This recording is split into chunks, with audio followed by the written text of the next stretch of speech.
elle ne voit pas la radio. Là, votre partage est en pause. Je reviens. عاودي ديري le partage carrément. Voilà, je reprends le partage. Voilà. Et comme ça, والو.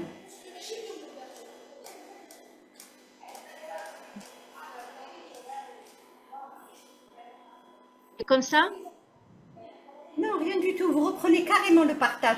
Vous sortez et vous revenez. vous sortez. D'accord, on va refaire. Voilà. فهمتيني؟ Eh, معليش. On va reprendre. معليش c'est pas Ah grave. oui. هذه هي السماطة في الانترنت. Et en plus, on a des gens de partout. Et comme ça, fait plaisir. Voilà, روحي عاودي ولي عندك oui, un oui, truc oui, noir, je c'est pas vois. ça. Et comme ça, c'est Tu es bon? en plein écran. Là, tu es en plein écran. Défile les plaques تاعك pour ne pas tomber dans le même piège. هكذا. هكذا. Oui, très bien. Donc عاودي ولي la troisième. Justement, je vais revenir. لازم نخرج باش نعاود نولي. Allez à la première. نعاود Précédente. نولي. Et les Allez précédentes. à le premier diap. كا كلينيك هذيك. Voilà. Comme ça? Très bien. Donc adhérez la radio. D'accord, je montre. Voilà. Très bien. Je Très bien. reprends. Là, on est en plein Je écran, reprends. ma chérie. Oui. Allez-y. Ils vous suivent, hein? سنين نشوف الآخر.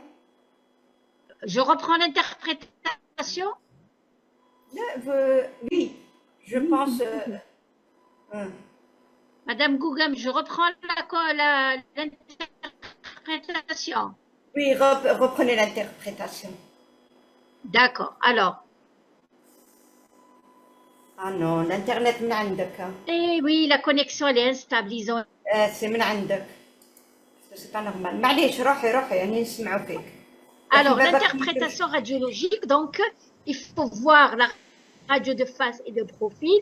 S'il n'y a pas d'arthrose, s'il n'y a pas de pincement entre les plateaux vertébraux. Et sur le scanner, on voit un petit bombement au niveau de l'étage L3, L4, L5, L4, L5. Donc, la question posée, quel est le diagnostic à évoquer? Est-ce que c'est des lombosciatiques L3, lombosciatique S1 ou lombocruralgie L4, L5 ou bien c'est une spondylarthrite ankylosante? Donc, pour choisir un des diagnostics, il faut toujours s'attacher à la clinique et à la radio. D'accord? Est-ce que je peux avoir une proposition de votre part? Donc, ils peuvent débloquer leur micro, leur son. Non. Ils écrivent. Comment? Ils écrivent. عم كتبوا لك سي. عم كتبوا لك شوفي. Ils te donnent la réponse de C. C. D'accord, je vais voir. C'est la C. Oui, c'est la C. Oui, c'est bien. C'est bien. Pourquoi? Donc, on va discuter le pourquoi. Parce que vous avez vu le trajet de la douleur. Le trajet, c'est la face dorsale du pied. D'accord? S1, c'est le premier orteil. Au niveau du scanner, on ne voit pas d'image de bombement ou de sciatique au niveau de L3. C'est pas un lumbago. Pourquoi? Parce que la radio, elle est parlante. Le scanner, il est parlant. La spondylarthrite ankylosante, on ne peut pas la prendre parce qu'on n'a aucun élément en faveur, que ce soit clinique ou radiologique. D'accord? Donc, c'est bien pour la première question. Donc, on a des lombocruralgies L4, L5. Cette douleur, elle est invalidante depuis 15 jours. Quel est l'examen paraclinique que vous devez faire? Donc, on a la clinique, c'est des sciatalgies, la radiologie et le scanner ont confirmé ça. Qu'est-ce qu'on fait? Le malade a toujours mal. Qu'est-ce qu'on fait comme examen? Est-ce que je fais un bilan inflammatoire? Est-ce que je fais une nouvelle radio standard du rachis lombosacré? Est-ce que je fais une IRM? Est-ce que je fais un EMG, un électromyogramme des membres inférieurs, ou bien aucun examen? Il y a des gens qui m'ont écrit, il y a des collègues qui m'ont écrit, c'est la D et la E. Non, moi je prends plus la E. Pourquoi? On va discuter pourquoi. Le bilan inflammatoire, pourquoi? Qu'est-ce qui va m'annoncer? En rien. La radio, je l'ai. C'est pas en 15 jours où tout rentrera dans l'ordre, où on va montrer autre chose. L'IRM, c'est trop précoce. Trop précoce pour faire une IRM. D'accord? L'EMG, il n'a pas de trouble neurologique patent. Je ne fais à 15 jours aucun examen. Pourquoi? Un malade qui vient, qui a des douleurs inférieures à 21 jours, je traite le malade. J'ai établi un diagnostic sur les radios et sur le scanner. Je peux traiter le malade, voir ce traitement, comment il agit, enlever l'inflammation et réexaminer le patient plus tard. D'accord? C'est ce que on justifie nos explorations. Parce qu'on voit certains patients, dès qu'il revient 3 jours après, on va entamer une panoplie d'examens complémentaires. C'est pas pour faire plaisir aux patients, non. Il faut voir le pourquoi. Pourquoi il a toujours mal? Pourquoi? D'accord? Je vais demander aucun examen et après, on a la question suivante. Parmi les propositions suivantes, quelles sont parmi les propositions celles qui reflètent bien la manœuvre de la ZEC ou le signe de la ZEC? Donc, il faut savoir que le signe de la ZEC, il est cherché en position couchée et qu'est-ce que ces éléments le reflètent? Est-ce que c'était un signe qui se recherchant une douleur radiculaire du membre inférieur? Est-ce qu'il teste les racines L3, L4 ou L5? Est-ce qu'il est spécifique du conflit disco-radiculaire? Est-ce qu'il rencontre la grosseur? C'est-à-dire, quand on le trouve, il nous dit, c'est l'hernie, elle est grosse. Est-ce que il se recherche par l'élévation progressive des membres inférieurs? Donc, on va voir la réponse de nos collègues. C'est quoi la différence entre lombosciatique et lombocruralgie? D'accord. Est-ce que je peux répondre maintenant à Madame Gouguem ou après? Comme vous voulez, c'est vous qui voyez. Hein. D'accord. Donc, je préfère... La pertinence, c'est vous qui voyez la pertinence. D'accord. Lombocruralgie et lombosciatalgie, c'est à l'interrogatoire.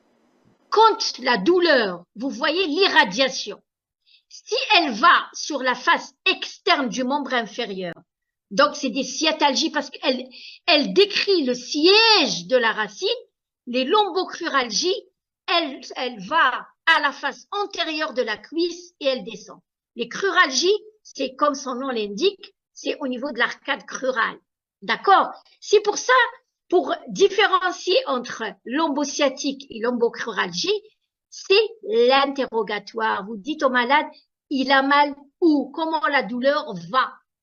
D'accord? Donc, vous avez dit que la réponse c'est E.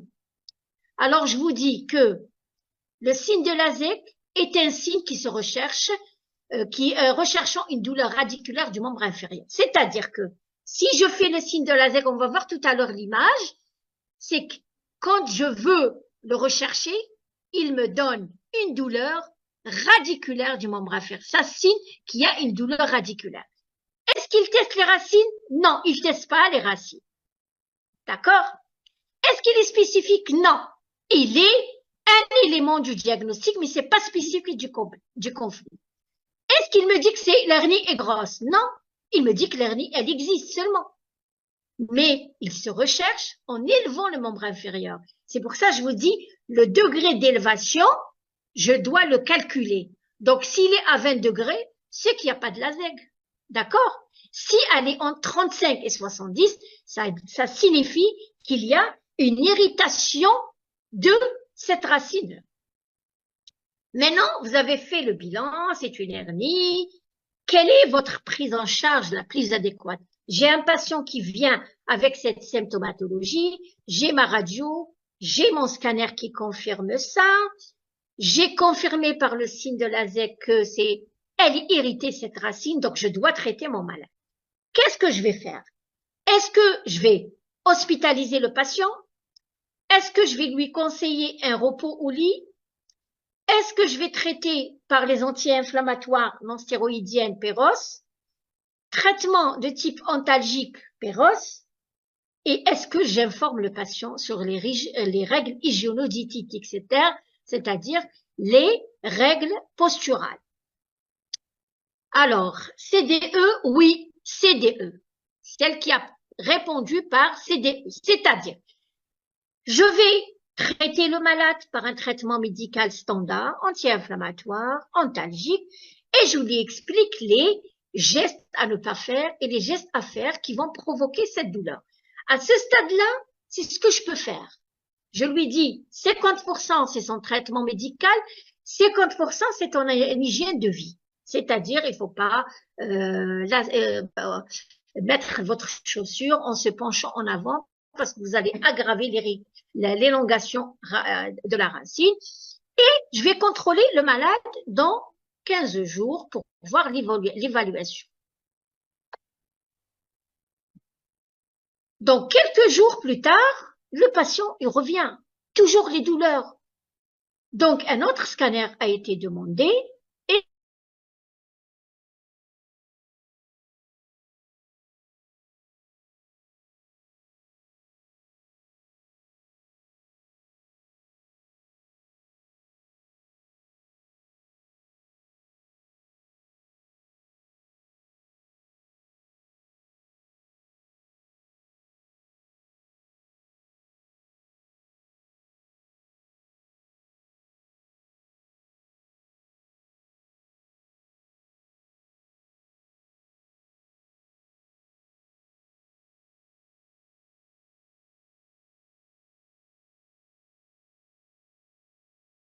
Recording in la progress. tumeur, j'ai pas d'antécédent de tumeur antérieure et j'ai pas d'image sur le scanner en faveur.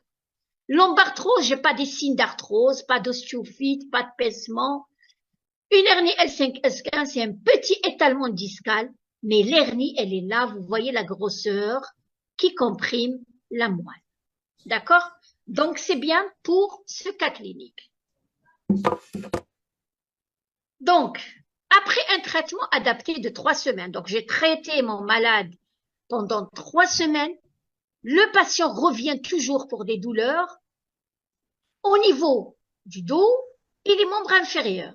Par contre, il y a un autre signe. C'est pour ça on préfère revoir les patients pour voir est-ce qu'il y a une amélioration. Donc, le patient, il va bien.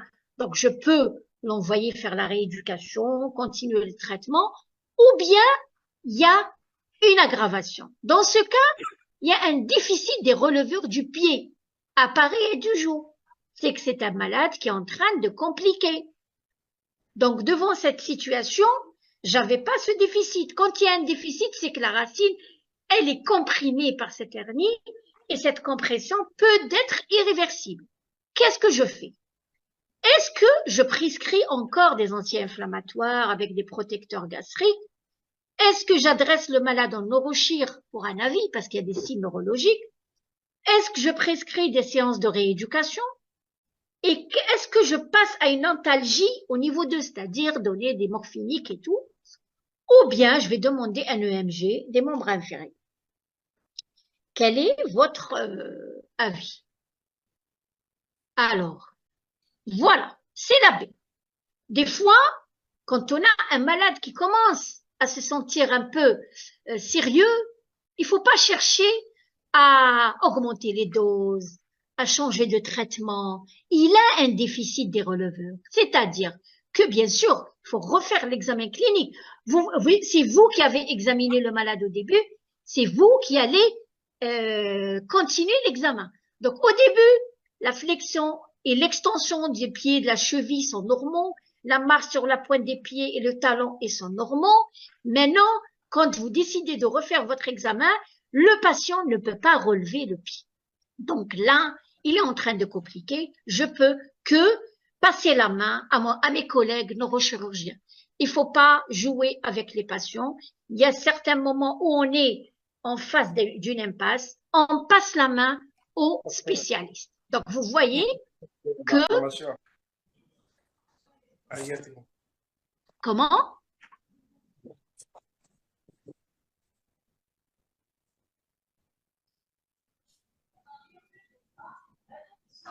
Donc, c'est la réponse B. Il faut passer la main au neurochirurgien. Alors, ce malade, on continue avec lui. Malgré un traitement médical, il a été traité. Le patient fut opéré par le neurochirurgien parce qu'il a vu qu'il y a un déficit moteur, il y a une compression de la racine.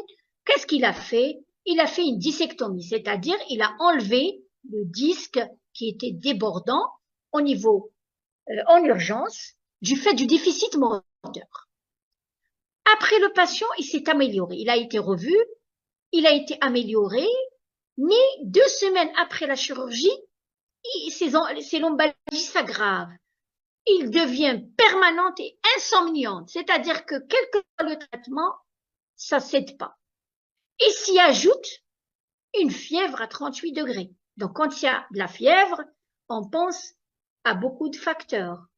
Donc, le bilan, la VS, elle est accélérée, la CRP, elle est accélérée, et l'IRM, donc le chirurgien, il a opéré le malade, il a tout vu, mais le malade complique. Normalement, on devait avoir une bonne évolution. Le malade fait de la température, le bilan inflammatoire, il est positif, et l'IRM montre ces images-là au niveau des corps vertébraux de façon, des images en miroir. D'accord? Alors, quel diagnostic évoquez-vous en priorité? Donc, c'est un malade qui a été opéré, il commence à compliquer. Est-ce que je pense à la spondylarthrite ankylosante? Est-ce que je pense à une spondylodicite chronique, c'est-à-dire une inflammation du disque de façon chronique? Vous savez qu'il y a beaucoup de pathologies chroniques, la tuberculose, la brucellose, les trucs parasitaires. Ou bien c'est une spondylodicite post-chirurgicale, c'est-à-dire il y a une inflammation du disque après la chirurgie, une tumeur surinfectée ou une récidive herniaire. Quelle est votre réponse? C'est la C. Oui, c'est la C. Pourquoi? C'est pas une spondylarthrite ankylosante parce que vous voyez, dès le début, on a vu qu'on n'a pas d'éléments cliniques ou biologiques en faveur. C'est pas une spondylodicite chronique parasitaire parce que l'interrogatoire n'a pas montré ça. Et aussi, les images, ils sont pas très spécifiques. Une tumeur, c'est pas une tumeur, il n'a pas été opéré pour une tumeur. Une récidive herniaire ne donne pas de la fièvre, elle donne les mêmes symptomatologies cliniques ou bien ils sont majorés, mais elle donne jamais une fièvre avec un bilan inflammatoire. On pense à un sepsis, on pense à une inflammation, mais pas une récidive herniaire. Donc, on ne peut prendre que une spondylodicite post-chirurgicale, c'est-à-dire c'est des images d'infection du disque après la chirurgie. Donc, c'est une complication qui peut être vue. C'est pour ça aussi, quand on opère un malade, normalement, le lendemain, on a une disparition totale de la symptomatologie clinique, sauf les douleurs de la plaie. Donc, on a posé le diagnostic. Quel est l'examen paraclinique à prescrire? Donc, on a posé le diagnostic. Est-ce qu'il faut faire les hémocultures? Est-ce qu'il faut faire un examen cytobactériologique urinaire? Est-ce qu'on fait tout? Ou bien une IDR? Votre réponse. La A seule, non. La A seule, non. Pourquoi? Parce que quand on a une fièvre chez un patient opéré, le premier diagnostic, on pense à la plaie. Après, toutes les infections du disque, après tous les foyers pulmonaires, urine, là où il y a, comment dirais-je, un foyer. Donc, on pense aux poumons, aux reins et à la plaie. Donc, on doit faire les hémocultures parce qu'il est à 38 degrés. Je vais faire un examen NSCBI pour voir est-ce qu'il y a une infection concomitante parce qu'il faut avoir une vision globale. Il peut faire une infection urinaire, avoir une hyperthermie, d'accord, et il fait une spondylocite. Donc, il faut avoir une vision globale. Je vais éliminer tous les foyers qui peuvent me donner cette symptomatologie infectieuse. D'accord? Les hémocultures pour voir d'isoler un germe. Le CB aussi. L'IDR, qu'est-ce qu'elle va m'avancer? Elle va m'avancer en rien. Parce que déjà, si elle est positive dans le pulmonaire, dans les autres extrapulmonaires, elle ne peut pas avancer en tout. Donc, quelle est la conduite à adopter devant ce patient? Donc, j'ai un patient qui fait de la fièvre, il fait un bilan inflammatoire positif, il fait une spondylodicite post-chirurgicale. Est-ce que je dois mettre l'antibiothérapie adoptée? Est-ce que je fais un suivi par un bilan inflammatoire rapproché? Un suivi par une IRM 1 mois? Est-ce que je refais des radios tous les 15 jours pendant 2 mois, puis une fois par mois pendant 3 mois? Et je surveille la température. Quels sont les gestes à faire devant ce patient? La C seule, non. Alors, la C seule, non. A, B, C, D, E. Non, pas tous. Pas tous, mais vous êtes sur la voie. Vous êtes sur la voie, c'est bien. Donc, c'est un patient qui fait un syndrome fébrile infectieux. Donc, qu'est-ce que je fais faire? Je vais adapter mon antibiothérapie parce que j'ai isolé par les hémocultures, ou bien je donne une antibiothérapie à large spectre. D'accord. J'ai un bilan inflammatoire. Le repère qui me dit que le malade va bien avec mes antibiothérapies, c'est que je dois faire un bilan inflammatoire chaque 15 jours ou chaque semaine pour voir cette VS et cette CRP qui doivent descendre. C'est que le malade va dans le bon sens.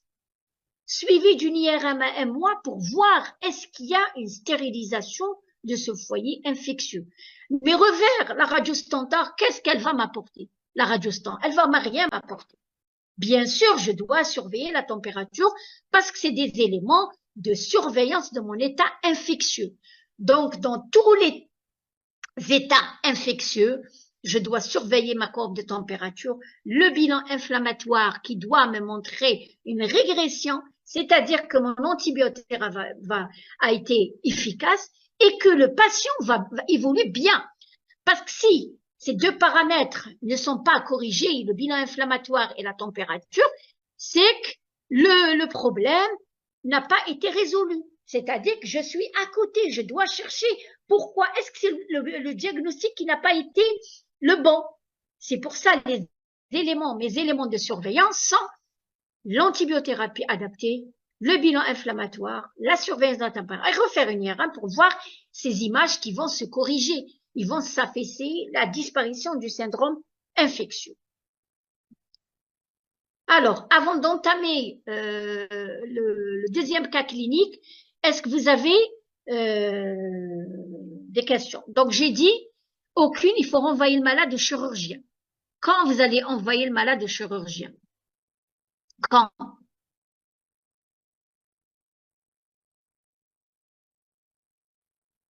Est-ce que vous m'entendez? Si complications. Oui, moi, pourquoi je vous dis, c'est lui, ce malade-là, il a été envoyé chez lui, d'accord? Il a été envoyé chez le neurochirurgien, c'est lui qui l'a opéré, d'accord? Il l'a opéré donc à son service, il a vu que ce malade, après l'acte chirurgical, il commence à faire ce syndrome infectieux. Donc, c'est lui qui doit continuer le travail, d'accord? C'est lui qui l'a opéré, c'est lui qui doit voir l'évolution. Maintenant, vous posez la question s'il y a des signes neurologiques. Donc, on va voir est-ce que ces troubles neurologiques sont iatrogènes, c'est-à-dire il avait touché une racine, ou bien le chirurgien a vu qu'il n'a pas fait de brèche durmérienne, ou bien il n'a pas touché une racine. Il y a l'inflammation qui peut donner ces troubles neurologiques qui doivent disparaître au bout d'une semaine. Il refait, d'accord? Il refait l'examen clinique. S'il voit, quand vous posez, s'il y a complications, troubles neurologiques, il n'y a pas d'amélioration, il doit reprendre le patient, voir la solution, c'est quoi? Il doit réexplorer le malade. D'accord? Vous me dites c'est le post-op. Oui, c'est le post-op. Le malade a compliqué. Donc, après une chirurgie d'hernie discale, on peut avoir toutes les complications possibles. La première complication, c'est les troubles neurologiques. C'est pour ça on a peur quand on opère une hernie discale. L'endroit, il est très, très exigu. C'est très petit. Donc, quand on résèque le disque, on est obligé d'écarter la racine. Et si vous écartez avec brutalité, vous risquez de faire des troubles neurologiques. C'est pour ça que actuellement, le traitement de la hernie discale, il est médical avant tout. La chirurgie, c'est quand il y a, après échec au traitement médical et en cas de troubles neurologiques non réversibles avec le traitement médical. Parce que la chirurgie actuellement, c'est quand on enlève le disque, on est obligé de le remplacer par des cages. C'est-à-dire, avant, dans les années 2000, on réséquait le disque, mais on mettait rien à sa place. Donc, automatiquement, comme on sait que le disque, c'est un lubrifiant, d'accord? Donc, il permet le mouvement des vertèbres, et quand on enlève le disque, les vertèbres vont se tasser entre eux. Donc, il y aura un pincement. Actuellement, l'évolution, elle s'est améliorée. Donc, ils ont décrit des cages. Ils les mettent entre les corps vertébraux, à la place du disque. Comme ça, on laisse toujours la mobilité et l'amortissement des chocs quand on se met debout ou bien quand on lève les charges lourdes. Donc, avant, à la place du disque, on mettait rien. Mais actuellement, on met des cages pour remplacer ce disque-là qui donne une évolution favorable. Mais actuellement, on opère rarement les hernies discales, sauf s'il y a un syndrome de la côte cheval, c'est-à-dire qu'il y a des troubles urinaires, il y a des troubles vésico-sphinctériens, ou bien il y a des troubles moteurs où il faut agir. D'accord? Est-ce qu'il y a des questions? Sinon, on passe au deuxième cas clinique où on aura une autre version. On parle d'échec au traitement après combien de temps? C'est-à-dire, vous avez un patient, vous l'avez examiné, vous avez établi un traitement. Moi, comment je fais? Quand je vois un stade modéré, d'accord?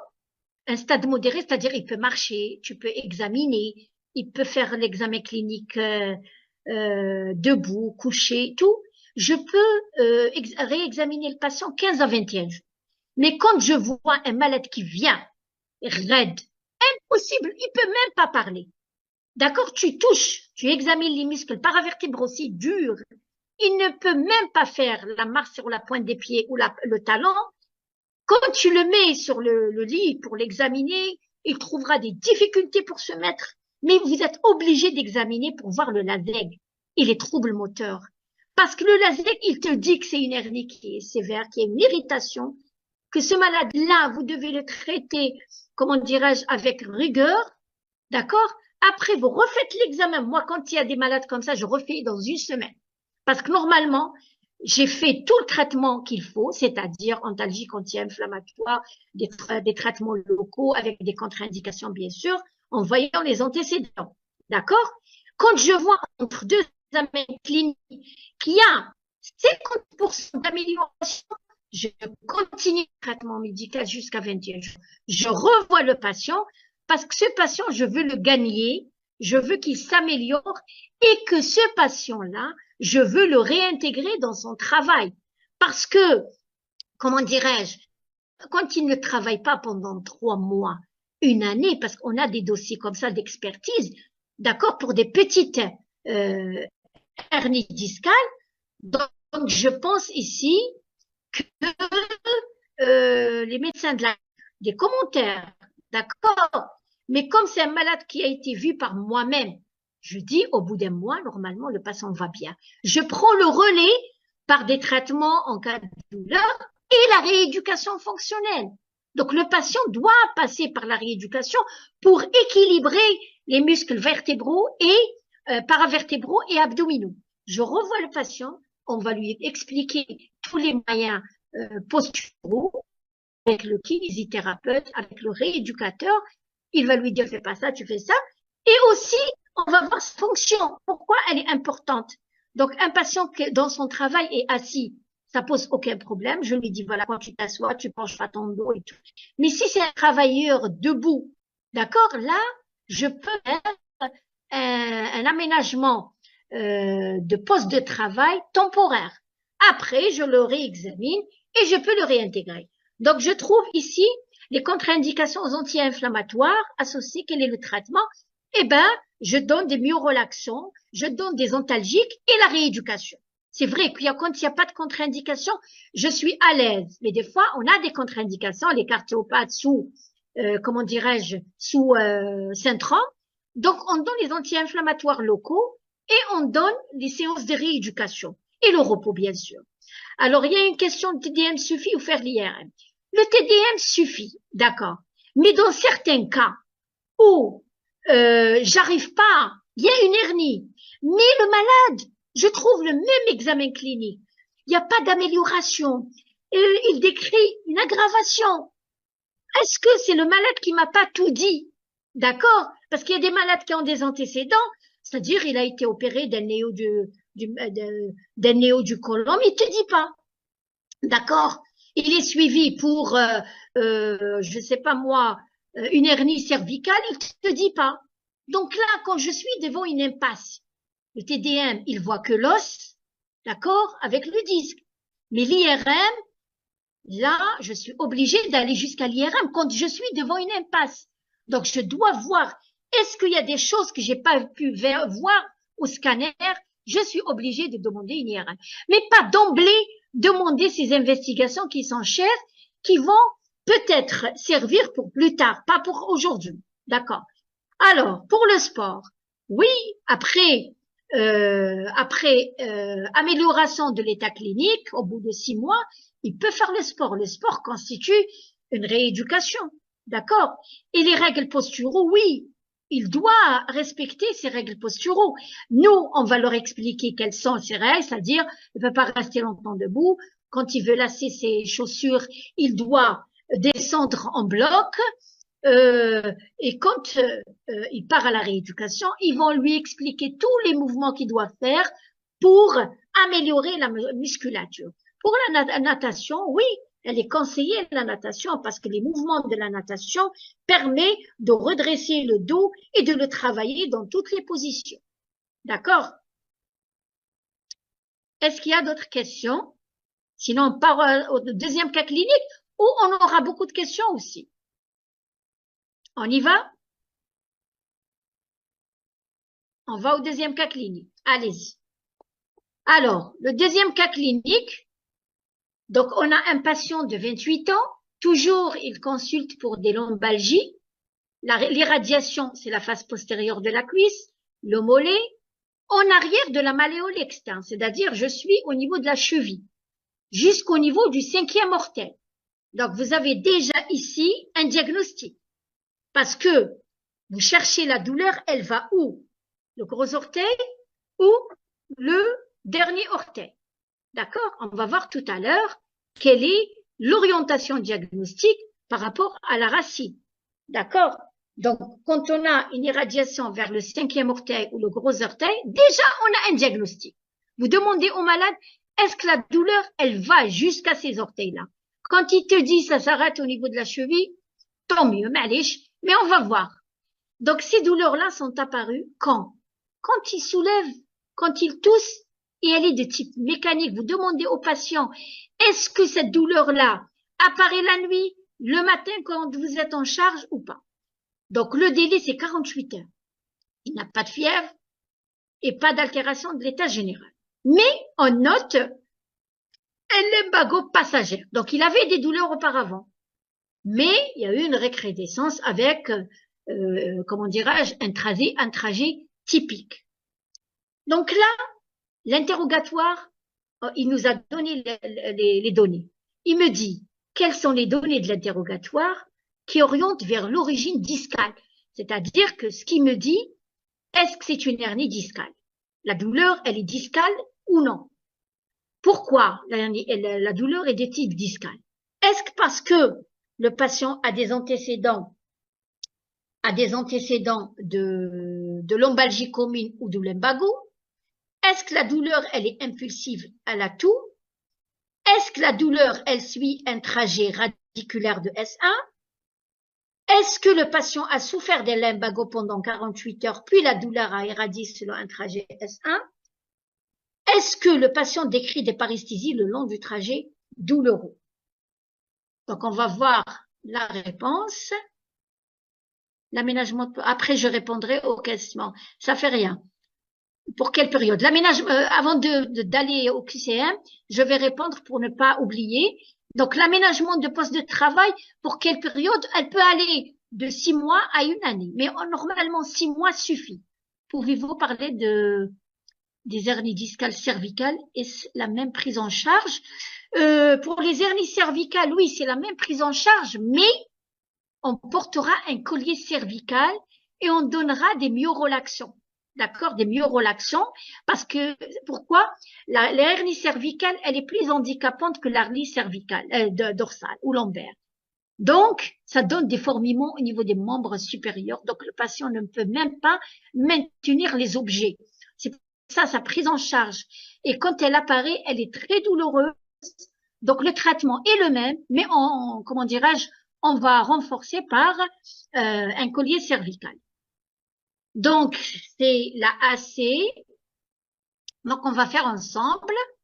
Le patient a des antécédents. Oui, on a dit, il a des antécédents de lumbago. Est-ce qu'elle est impulsive à la toux? Oui. Est-ce qu'il suit un trajet radiculaire de S1? Oui, c'est pour ça que je vous dis tout à l'heure, 5e orteil, c'est S1. Ou bien, le patient décrit des paresthésies? Non. Le patient a souffert des lumbago pendant 48 heures, puis la douleur a éradié selon un trajet. C'est pas puis, en même temps. Donc, c'est pour ça, quand on répond à la question, on va voir le laus. C'est pas parce qu'il avait un lumbago, après, on a la douleur qui a éradié. Non. Donc, le patient a des lumbagos, la douleur, elle est impulsive et elle suit un trajet S1. Voilà. Est-ce que les hernies discales, il y a des grades? Oui, il y a des grades, on va voir tout à l'heure. D'accord? Tout à l'heure, j'ai un schéma, je vais vous le montrer. Il y a des étalements discales, il y a l'hernie discale, il y a les séquestres discales. Donc, on va les voir tout à l'heure, j'ai préparé des schémas. Alors, quelle est la différence entre une relaxation et une midocalme? C'est la même chose. C'est le midocalme qui permet une relaxation. Hein. C'est des myorelaxants, on les appelle myorelaxants. On continue le cas clinique. Donc, on a fait un examen clinique. Donc, les données de l'examen physique, c'est-à-dire j'ai allongé le patient, j'ai fait marcher et je vais voir quels sont les éléments de l'examen physique qui m'orientent vers la douleur discale. Donc, quand j'examine un patient, je dis que c'est pas une hernie discale. Quand j'examine un patient, je dis ces signes m'orientent vers une hernie discale. Parmi ces signes, lesquels? La douleur suit un trajet S1 jusqu'au pied. Il existe une sonnette radiculaire paravertébrale, droite à la charnière lombosacrée. Il existe une faiblesse des releveurs du pied. Il existe un signe de la ZEG à 45 degrés. Le réflexe achillien est aboli du côté droit. Donc, quelles sont vos réponses?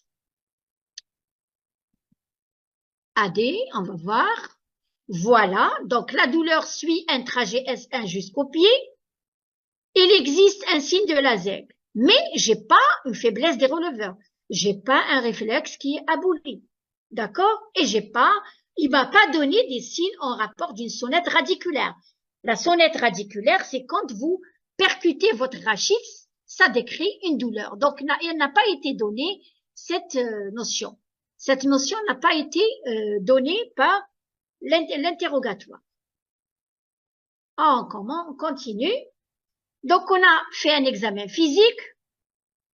On a trouvé une attitude antalgique, c'est-à-dire le patient se penche vers le côté droit ou gauche où il se retrouve mieux. Mais ici, j'ai une abolition du réflexe achillien. Donc, le réflexe au niveau de la cheville, il est aboli. J'ai une hypoesthésie du bord externe du pied. C'est-à-dire, j'ai une diminution de la sensibilité. Mais, pas de déficit moteur. Donc, parmi ces propositions, quelle est l'exploration? Donc, j'ai un malade qui avait des données. Donc, des sciatalgies avec un LASEG positif. Actuellement, j'ai réexaminé le patient. J'ai trouvé une attitude antalgique. J'ai un réflexe achillien aboli. j'ai un déficit moteur, mais pas de déficit, plutôt sensitif, mais pas de déficit moteur. L'abolition, dans ce cas, l'abolition du réflexe achillien, est-ce qu'il justifie la réalisation des scanners lombaires en urgence? Est-ce que devant ce patient, je dois refaire des examens radiologiques parce que j'ai une attitude ontalgique? Est-ce que ce réflexe achillien reste aboli après une semaine de traitement? Le scanner doit être réalisé pour faire une, une intervention chirurgicale. Est-ce qu'il est recommandé de ne pas réaliser d'exploration complémentaire ou bien la réalisation de l'EMG est utile pour confirmer l'atteinte radiculaire S1 droite? Quelle est votre réponse? A, D et E. On va voir ensemble.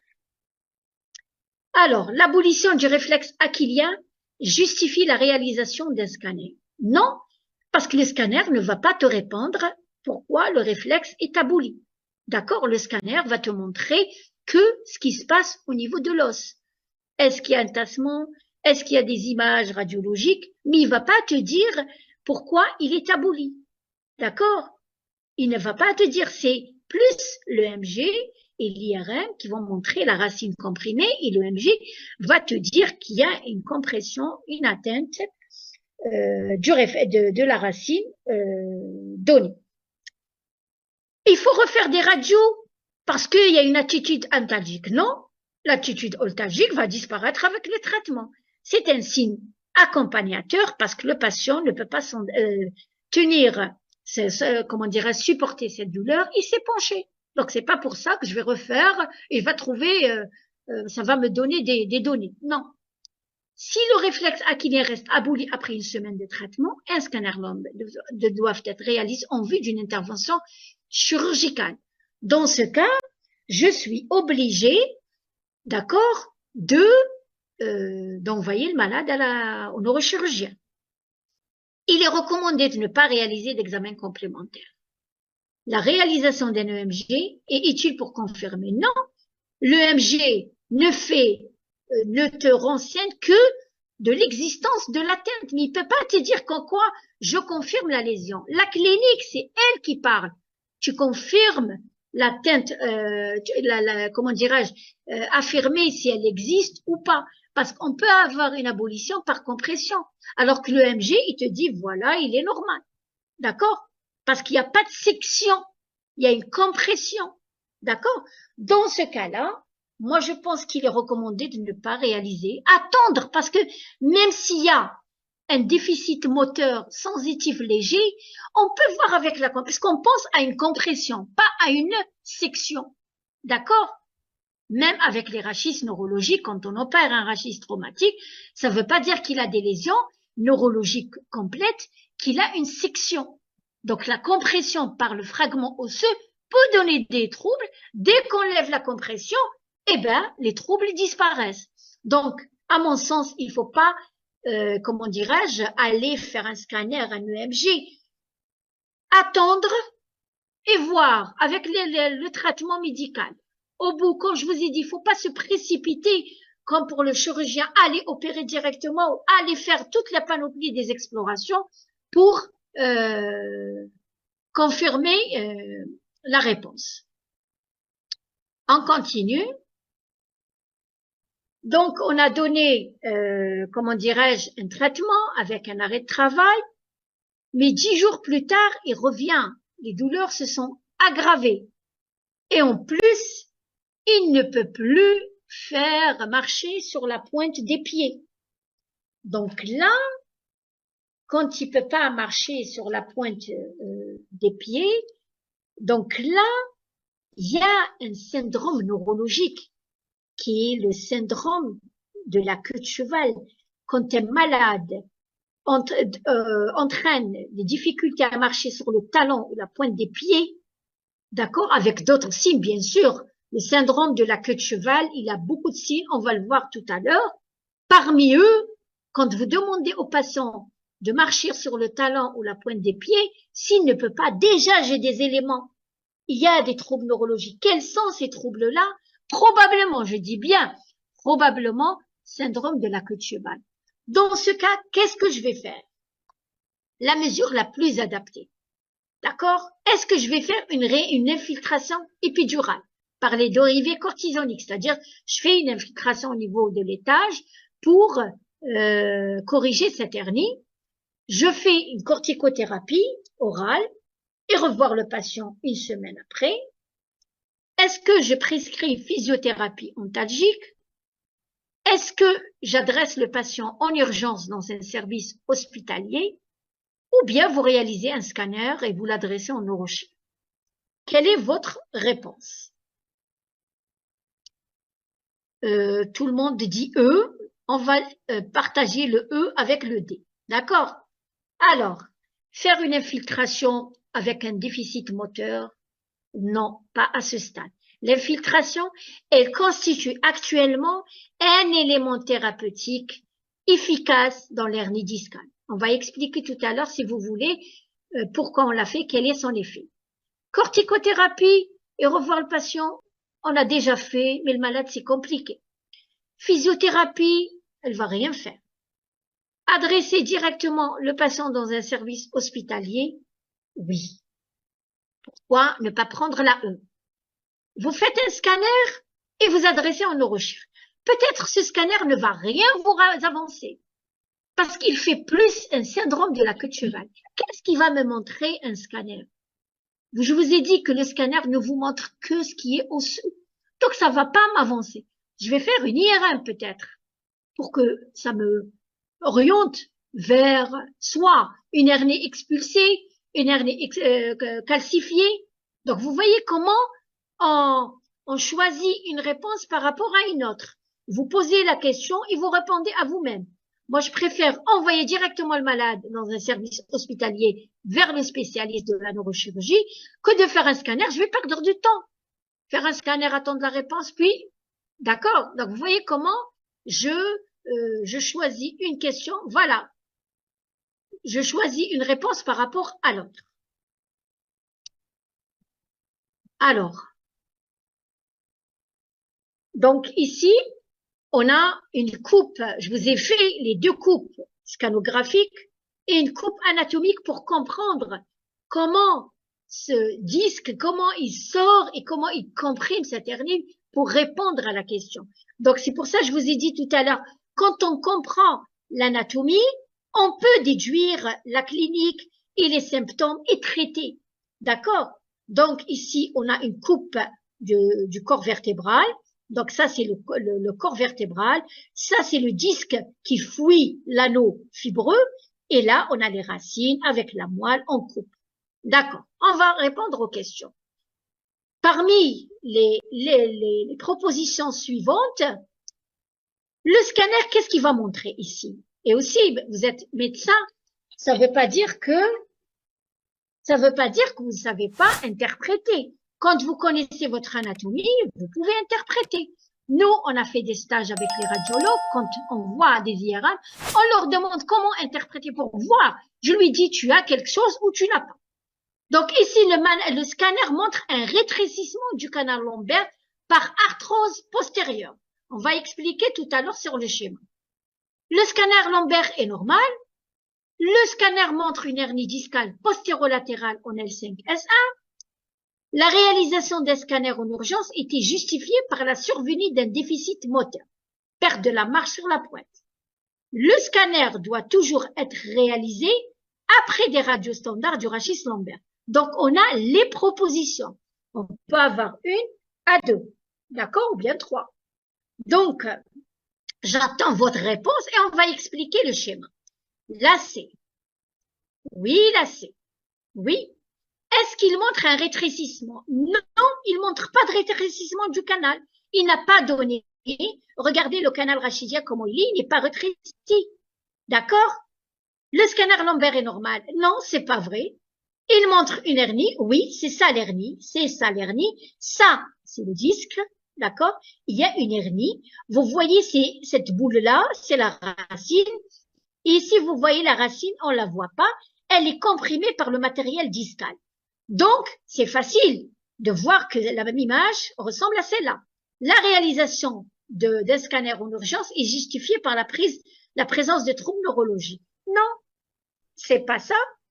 Le scanner doit être toujours réalisé après des radios. Non, les radios me suffisent pour le début. D'accord? Après, je verrai. Donc, vous voyez comment l'hernie fouille le disque et comprime la racine à l'origine de la hernie discale et de la symptomatologie discale. Donc, est-ce que j'ai des questions sur ce cas? Et sinon, on entame le troisième cas clinique différent.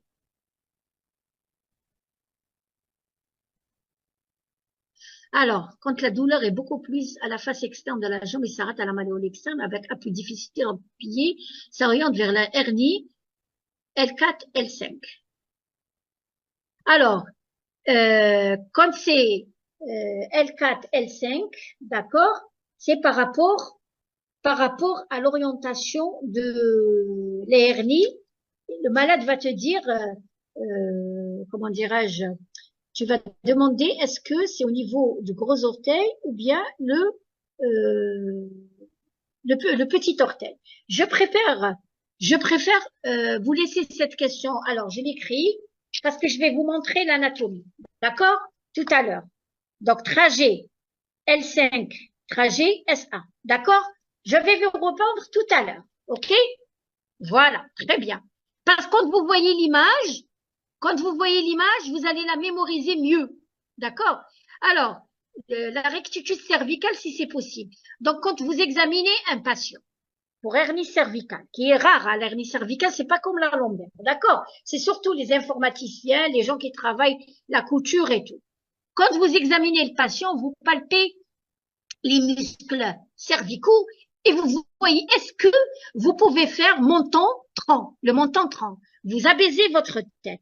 Quand le malade ne peut pas, c'est ainsi. Quand vous voulez faire les mouvements de latéralité, vous demandez au patient de regarder à droite et à gauche, impossible. Quand vous touchez les muscles sternocléidomastoïdiens au niveau du rachis cervical, vous voyez qu'il y a une douleur atroce. Vous palpez les épineuses, c'est atroce. Là, elle est raide. Pour le moment, qu'est-ce que je fais? Je dois libérer ces muscles. Ils doivent avoir un relâchement. D'accord? Donc, on va donner des myorelaxants pour relâcher et aider avec un collier cervical parce que le malade a très mal. Il a des céphalées, il a des bourdonnements d'oreilles. Donc, moi, je préfère mettre un collier cervical pour l'aider à supporter mieux la douleur et la faire disparaître progressivement. Quel est le délai maximum pour opérer quand il y a de la queue de cheval? Quand il y a la queue de cheval confirmée à l'examen clinique, c'est-à-dire on a la douleur au niveau des membres inférieurs, on a une difficulté à marcher sur le talon et la pointe des pieds, et quand vous demandez au patient de fléchir le genou sur la hanche, ça fait mal, et qu'il y a des incontinences urinaires, c'est-à-dire, c'est pour ça quand on fait l'examen neurologique, il n'y a pas que le moteur et le sensitif. Vous terminez votre examen. C'est ça l'examen complet d'une hernie discale. Vous demandez au patient, est-ce qu'il urine normalement? Est-ce qu'il n'y a pas une incontinence? Est-ce qu'il retient ses selles ou pas? Et terminez l'examen clinique par un toucher rectal pour voir la tonicité du sphincter anal et les réflexes bulbo-caverneux. Donc, il y a toujours dans l'examen neurologique sensibilité, motricité, sphincter et réflexe. Quand vous faites tout ça, donc vous avez examiné très bien votre patient et là, vous pouvez adopter une conduite thérapeutique. Vous pouvez pas envoyer un malade comme ça vers la neurochirurgie, vous lui dites voilà à opérer ou bien vous dites au malade votre cas c'est à opérer. On reçoit des malades affolés, ils disent voilà, ils m'ont dit à opérer et quand on examine le patient, il y a des signes cliniques. Donc, il me dit, j'ai fait mon laser, j'ai suivi la douleur, j'ai fait tous les tests, la marche sur le talon, la pointe, les mouvements de latéralité, la percussion. J'ai pas trouvé des signes patents. Donc là, je n'envoie pas le malade à la chirurgie. Mais quand j'ai toute la panoplie, déficit moteur, sensitif, réflexe, incontinence, avec une hernie confirmée, je donne le plateau prêt au neurochirurgien. Parce que le malade, il va transiter le premier par vous. Et vous, ce qu'on veut, c'est pas sorcier.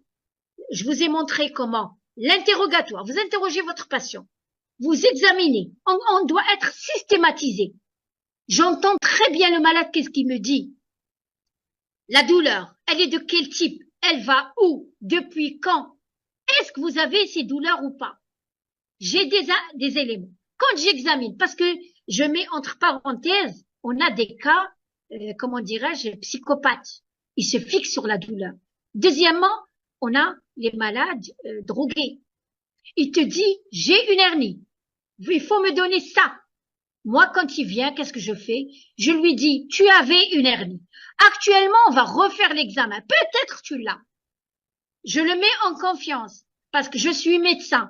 Je suis pas censé faire le tri. D'accord? Tous les patients sont pareils. Le psychopathe, le normal, l'instruit et le drogué.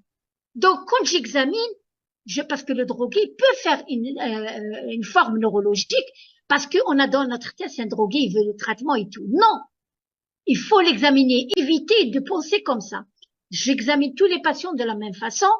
Après, je vais voir quel est le malade avec lequel je peux traiter moi. D'accord, je surveille, ou bien je passe la main au neurochirurgien. Cela ne peut être fait que par un bon interrogatoire, un examen clinique approfondi, c'est-à-dire sensibilité, mobilité, sphincter, réflexe. Après, je demande une radio standard. Pourquoi? Parce que le malade peut avoir plusieurs choses. Il peut avoir une tumeur, peut avoir, comment dirais-je, de l'arthrose qui stimule la même douleur. D'accord? Je peux avoir une ostéoporose. D'accord? Je peux avoir un calvicieux post-traumatique du rachis qui donne une hernie post-traumatique. D'accord? Donc c'est pour ça il faut avoir un esprit vaste, plein de données, et après je peux envoyer le malade ou bien je traite. Vous êtes en mesure de traiter un patient pareil. Vous avez toutes les qualités. Vous êtes des médecins généralistes qui ont fait des années avec l'expérience. D'accord? D'accord? Donc, vous pouvez orienter tel ou tel. Il y a une question qui me dit une tendinite. Une tendinite, c'est au niveau des articulations. D'accord? C'est pas au niveau du dos. On peut avoir une tendinite de l'épaule, du genou, du coude, du poignet. C'est pour ça, l'examen clinique, c'est vrai que tu dis une tendinite. Oui, il te dit une tendinite. Il vient, il te dit, j'ai une tendinite au niveau du dos. C'est ton examen qui va orienter le diagnostic. Lui, il ne sait pas. C'est toi qui sais. Donc, tu dis, est-ce que, comme pour la cervicale, oui, t'as raison pour la cervicale, mais pas pour le lombaire. Pour la cervicale, il faut chercher la douleur exquise. Elle est où, le maximum de douleur? Donc, si c'est au niveau de l'épaule, c'est vrai, tu peux avoir des douleurs projetées. L'épaule donne au niveau du cou. Donc, il faut voir comment dirais-je, la douleur, elle commence où? D'accord? Pour voir, est-ce que la tendinite qui simule les cervicalgies? D'accord? Quelle est la durée de repos et le nombre de séances? La durée de repos, c'est pas un repos, c'est plus une hygiène de vie. Il doit travailler un travail minime. Et les séances, le nombre de séances, c'est le rééducateur qui va le conditionner. D'accord? Parce que lui-même, il va l'évaluer. C'est un médecin. On lui envoie tout le compte rendu clinique, radiologique, parce qu'on doit l'aider. Le rééducateur, c'est notre collègue. Il doit compléter notre travail. Moi, je discute, je lui dis, voilà, il a ça, il a ça, il a ça. C'est à lui de lui prescrire les mouvements à faire et la conduite. Est-ce que c'est l'ultrason? Est-ce que le vibromasseur? Est-ce que les séances de rééducation manuelle? C'est le rééducateur qui doit instaurer ça. D'accord? Donc, s'il n'y a pas de questions, on passe au troisième cas clinique. Après, vous allez voir ce que j'ai mis, ça va répondre à vos questions. D'accord? Alors, on y va au troisième cas clinique différent. Donc, vous avez une patiente âgée de 38 ans. Vous voyez la radio. Elle concite l'ombosciatalgie, apparue il y a une semaine. Elle irradie vers la cuisse jusqu'aux orteils. Il n'a pas précisé. Donc, au niveau des orteils. Elle te dit partout. OK. Sans signe neurologie. C'est bon. Pas dans les antécédents. Qu'est-ce qu'on apprend? Qu'elle a eu des antécédents de douleur qui se sont calmés spontanément. Donc, elle avait mal. Donc, on doit prendre cet élément important. Elle avait mal. Donc, maintenant, elle a mal. Donc, il y avait quelque chose, soit qui n'a pas été diagnostiqué, ou bien c'est passé inaperçu.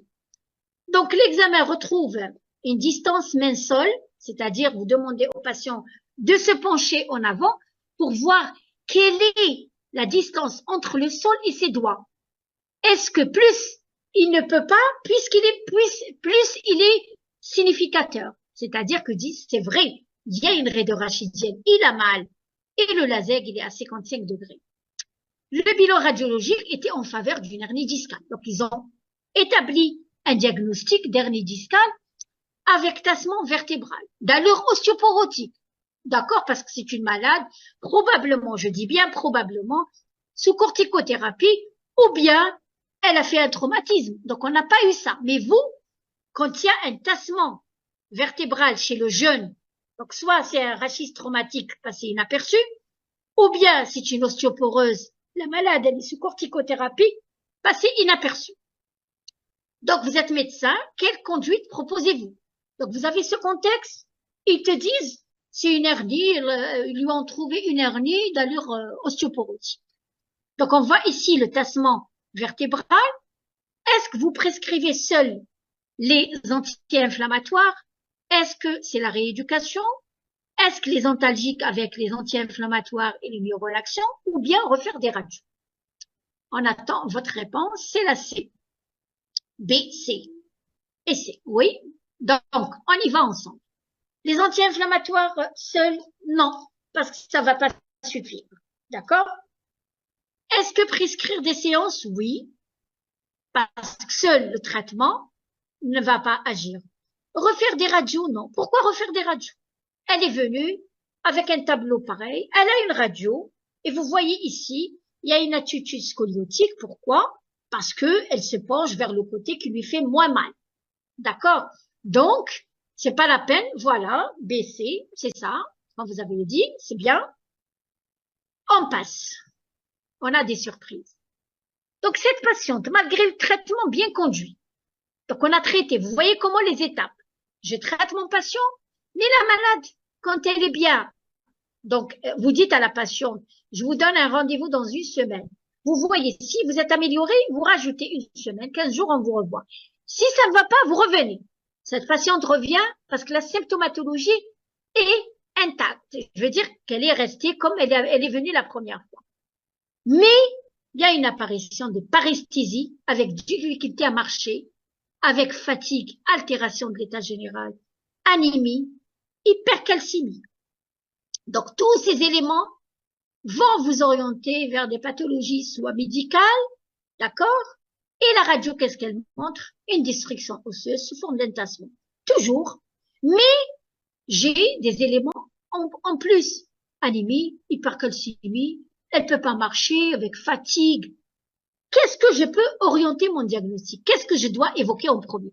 J'ai mis un traitement, rééducation, ça n'a pas marché. J'ai d'autres signes radiologiques.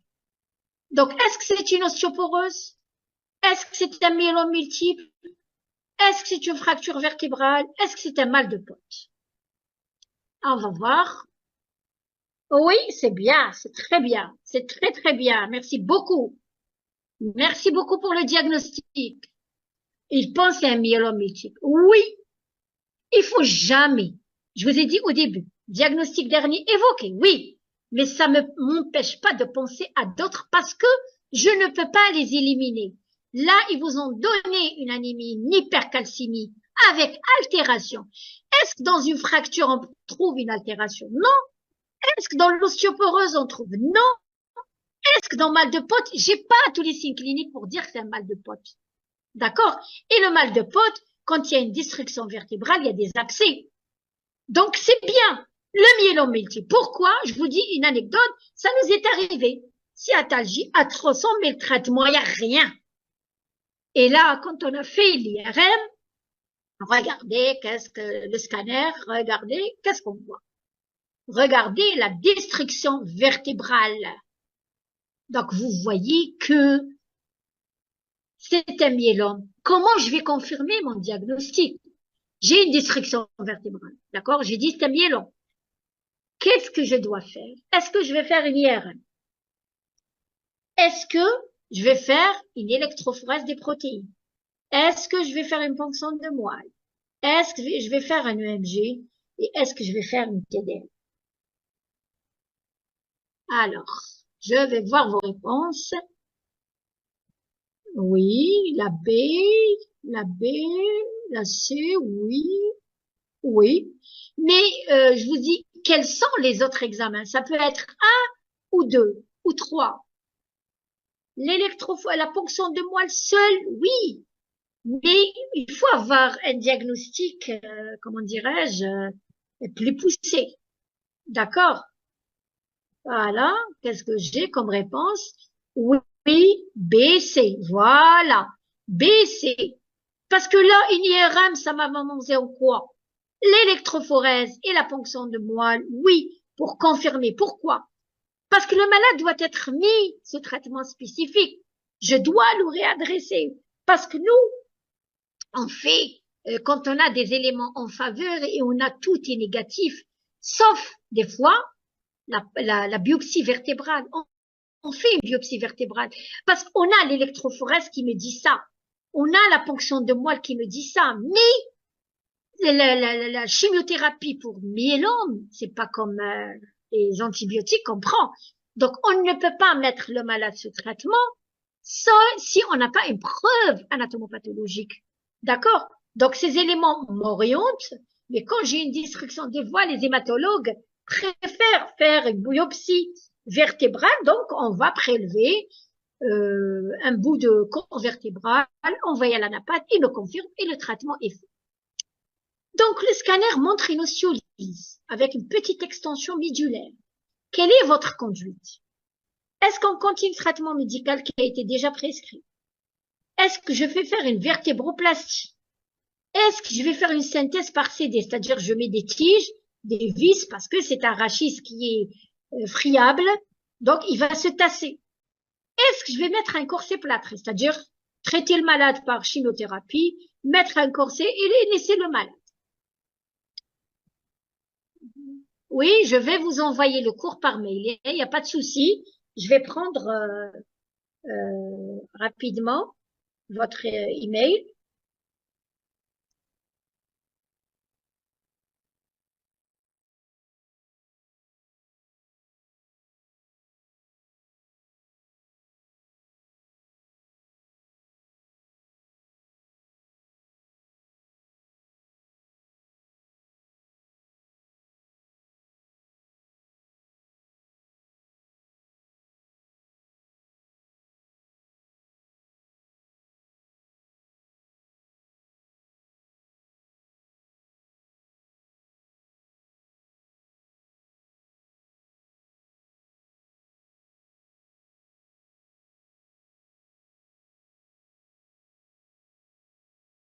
Le corps Recording in vertébral il est progress. vide. Regardez.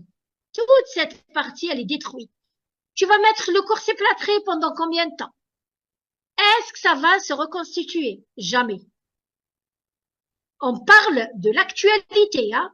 Avant, je vous donne, avant, on faisait les plâtres et tout, mais actuellement, il y a d'autres choses nouvelles.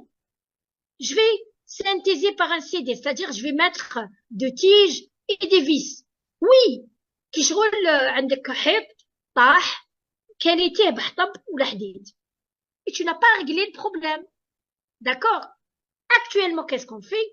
Une vertébroplastie. C'est-à-dire que je vais injecter du ciment chirurgical pour avoir une vertèbre. Le ciment, c'est une pâte avec un liquide qu'on mélange.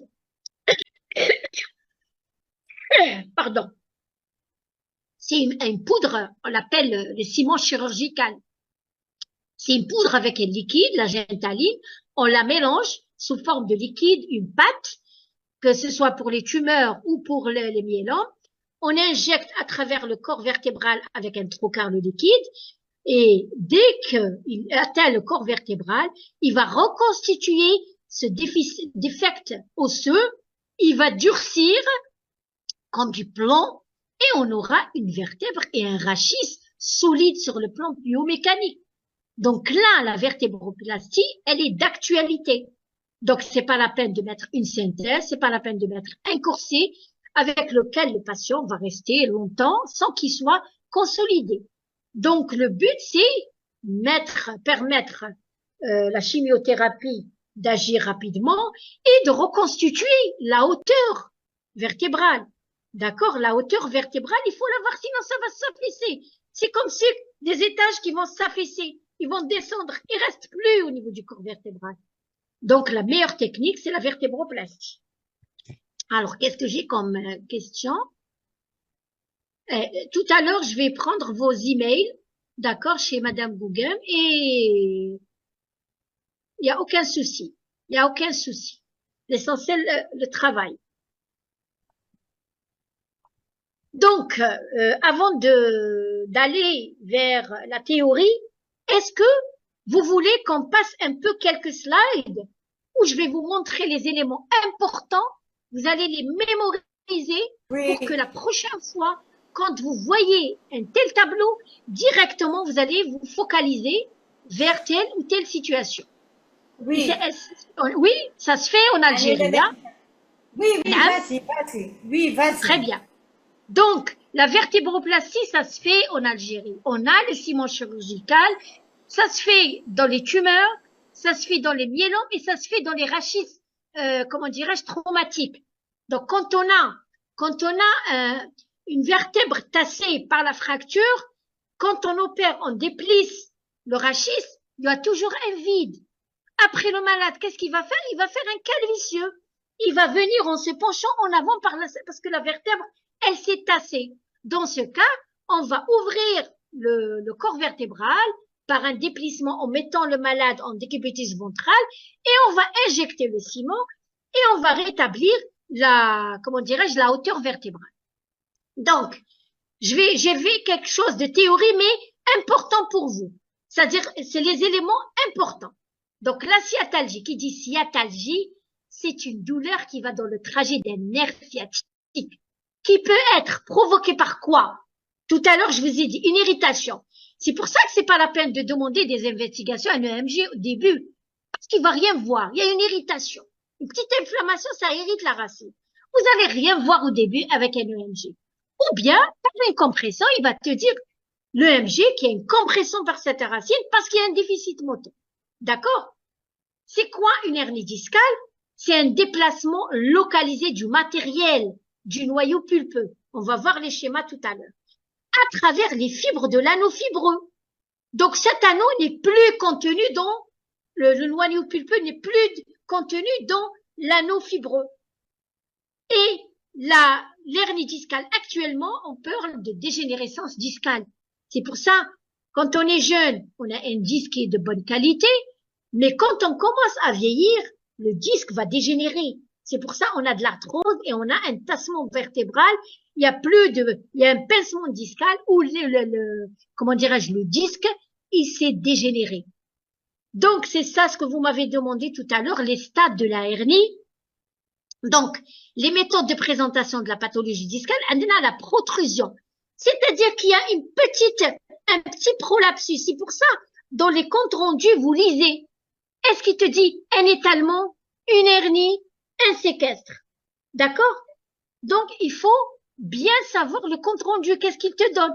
S'il me dit une protrusion, donc c'est minime, c'est un petit prolapsus, il peut revenir avec la rééducation et l'hygiène de vie.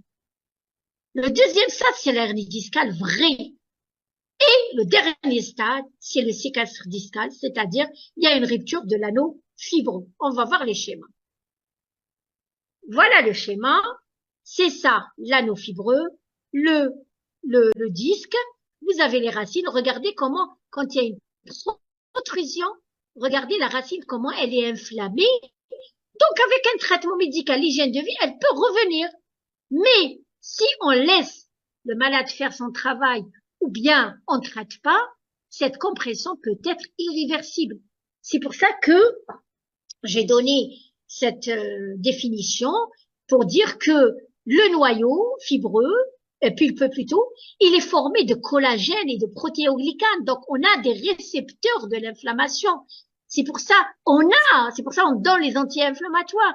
Il faut savoir pourquoi on donne ça. Parce qu'on a des protéines pro-inflammatoires quand on a une irritation nerveuse. On donne parce qu'on a une inflammation. D'accord? Donc, voilà, les lombocruralgies. Voilà, on répond à votre question. Elle irradie devant la cuisse ou la crête tibiale. Donc, c'est pour ça, il faut lui demander, elle va où? Montrez-moi avec votre doigt pour voir quel type d'hernie on a. Est-ce que c'est des cruralgies ou des lombalgies? D'accord? Donc, vous voyez la différence entre lombocruralgie, c'est en avant de la cuisse ou la crête tibiale. Lombostatalgie, c'est derrière la fesse. Donc, voilà, la face postérieure de la cuisse. La distance doigt-sol ou main-sol, ou les tests d'inclinaison, ou le test de Schauber, on va voir tout à l'heure, sont des examens utiles pour la documentation des syndromes lombovertébrales. Donc, tout le monde sait comment examiner, mais on oublie ces signes. La distance main-sol, parce qu'on a des malades, des détenus, on a des drogués. Donc, le détenu, il vient me voir parce qu'il lui dit j'ai mal. Il le ramène. Donc, moi, je suis obligée de dire est-ce que je suis en faveur ou pas? Donc, quand j'entends ce qu'il dit, mais ce qu'il dit, c'est subjectif. Je suis obligée de trouver des signes objectifs qui sont ces signes-là, on va les voir un par un. Allô? Voilà le type. Comment? Oui, docteur Gougam? Je continue?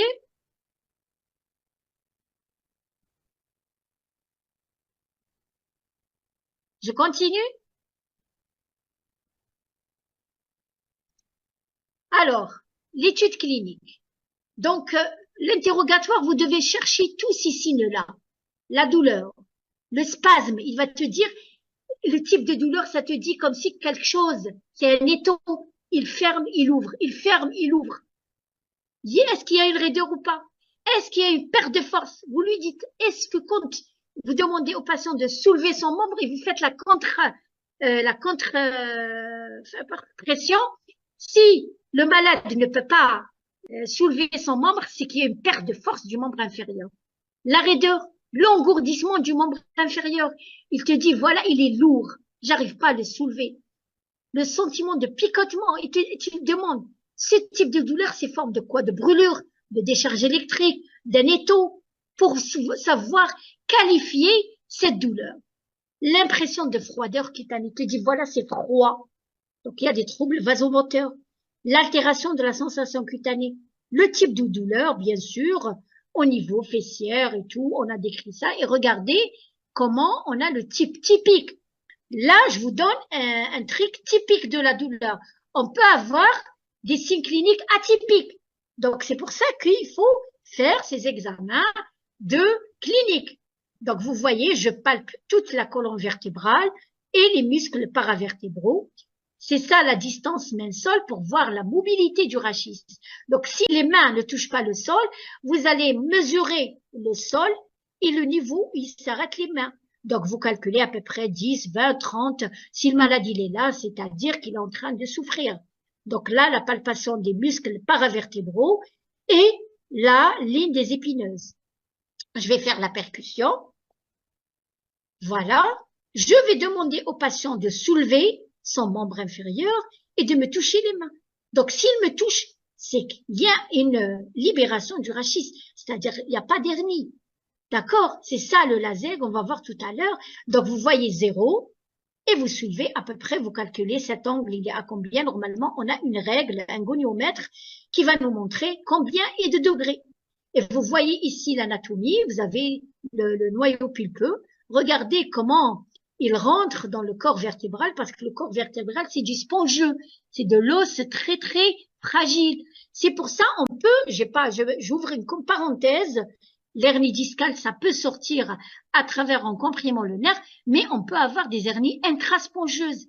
Donc, quand on voit à la radio comment dirais-je, des images comme ça de dépression, c'est qu'il y a une hernie intraspongieuse. Donc, voilà, on va rechercher les douleurs de la sacro-iliaque, les mouvements d'amplitude pour voir la mobilité du rachis. On lui demande de pencher en avant, en arrière, et palper les sacro-iliaques pour voir est-ce qu'il n'y a pas une arthrose sacro-coccygienne qui peut être associée. Les mouvements de latéralité pour voir est-ce qu'on a des mouvements de rotation aussi.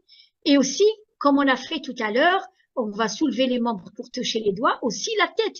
Quand il peut pas, c'est qu'il y a une hernie, il souffre. Donc vous avez, on a l'interrogatoire, tous les signes cliniques. Donc si je trouve un de ces signes cliniques, 2 ou 3 qui sont positifs, je suis en faveur. Déjà, je suis orientée vers l'hernie discale. Je réponds à la question de tout à l'heure.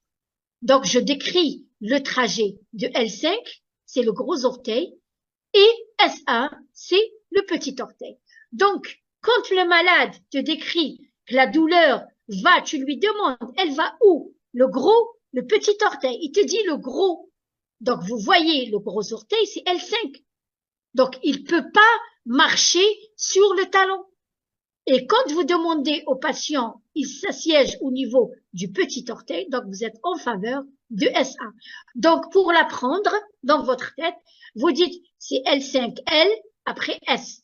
Donc, L5, S1. Pour ne pas vous tromper. D'accord? On peut ne pas avoir des cas cliniques typiques. D'accord? Vous pouvez avoir une douleur qui s'arrête au niveau du genou, la cheville. D'accord? Ici, on a, comment dirais-je, la répartition métamérique. Donc, quand c'est la face postérieure, antérieure de la cuisse, c'est L3. Au-dessus du genou, c'est L4. La jambe, c'est L5. Au niveau du pied, c'est S1. Déjà, vous êtes orienté du type de l'hernie. Quand vous avez le scanner, eh ben, ça va confirmer les tâches. D'accord? Et là, j'ai fait différents éléments, stades d'hernie discale. Et si vous avez une dégénérescence discale, pourquoi? Parce que vous voyez ici le disque comment il est, la hauteur comment elle est, et vous voyez ici que la hauteur, elle est diminuée. Donc le disque, il est en train de se dégénérer. Quand il y a un bombement discal, il est bombé seulement. C'est pas une hernie, il est bombé. Donc là, avec un traitement médical, ça peut aller. Mais quand il y a une hernie, vous voyez, ça comprime le foramen dural. D'accord? Ici, il y a un affaissement discal, il n'y a plus de disque, et ici, on a une dégénérescence avec arthrose. Vous voyez les osteophytes, l'irrégularité des plateaux vertébraux. D'autres images, c'est ça le laser, vous voyez, les degrés. Donc, si le malade il est là, le malade il est là, et vous dites que il est positif, il est négatif. Si le laser est négatif, il n'y a pas de signe de gravité. C'est-à-dire, vous pouvez traiter le malade à votre niveau. D'accord? Si vous avez un laser positif au-delà, vous pouvez traiter et voir le malade comment il va. Il peut s'améliorer comme il peut s'aggraver. On a un autre signe inverse. C'est le signe de la zègue inversée, le signe de l'URI. Donc, vous pouvez mettre le malade penché sur le ventre et vous fléchissez le genou sur la hanche et vous voyez aussi l'angulation, combien il est. J'ai montré ces images pour voir comment il comprime ses racines et comment la rééducation, vous voyez, le rachis, il est raide par la contracture des muscles paravertébraux. Vous voyez que quand vous mettez le malade, on reconstruit les courbures rachidiennes, l'hernie risque de rentrer. Donc, on décomprime cette moelle à l'aise. Mais quand on laisse cette compression, le nerf va, comment dirais-je, mourir, va être écrasé. Le nerf, il est très, très fin. Vous ne croyez pas qu'un nerf, c'est un gros câble. Non, c'est un trop petit câble. C'est pour ça, nous, quand on a un rachis traumatique et une fracture, on va rapidement opérer. Pourquoi? Pour libérer l'os de la compression osseuse. Donc, vous voyez que il peut revenir avec les moyens physiques, les moyens de rééducation. Et vous voyez comment les racines, c'est ça les racines. Donc, ils sont comprimés par cette moelle pour expliquer la sévérité clinique avec la radio. Des fois, on a un tableau clinique alarmant, mais l'IRM, il n'y a rien.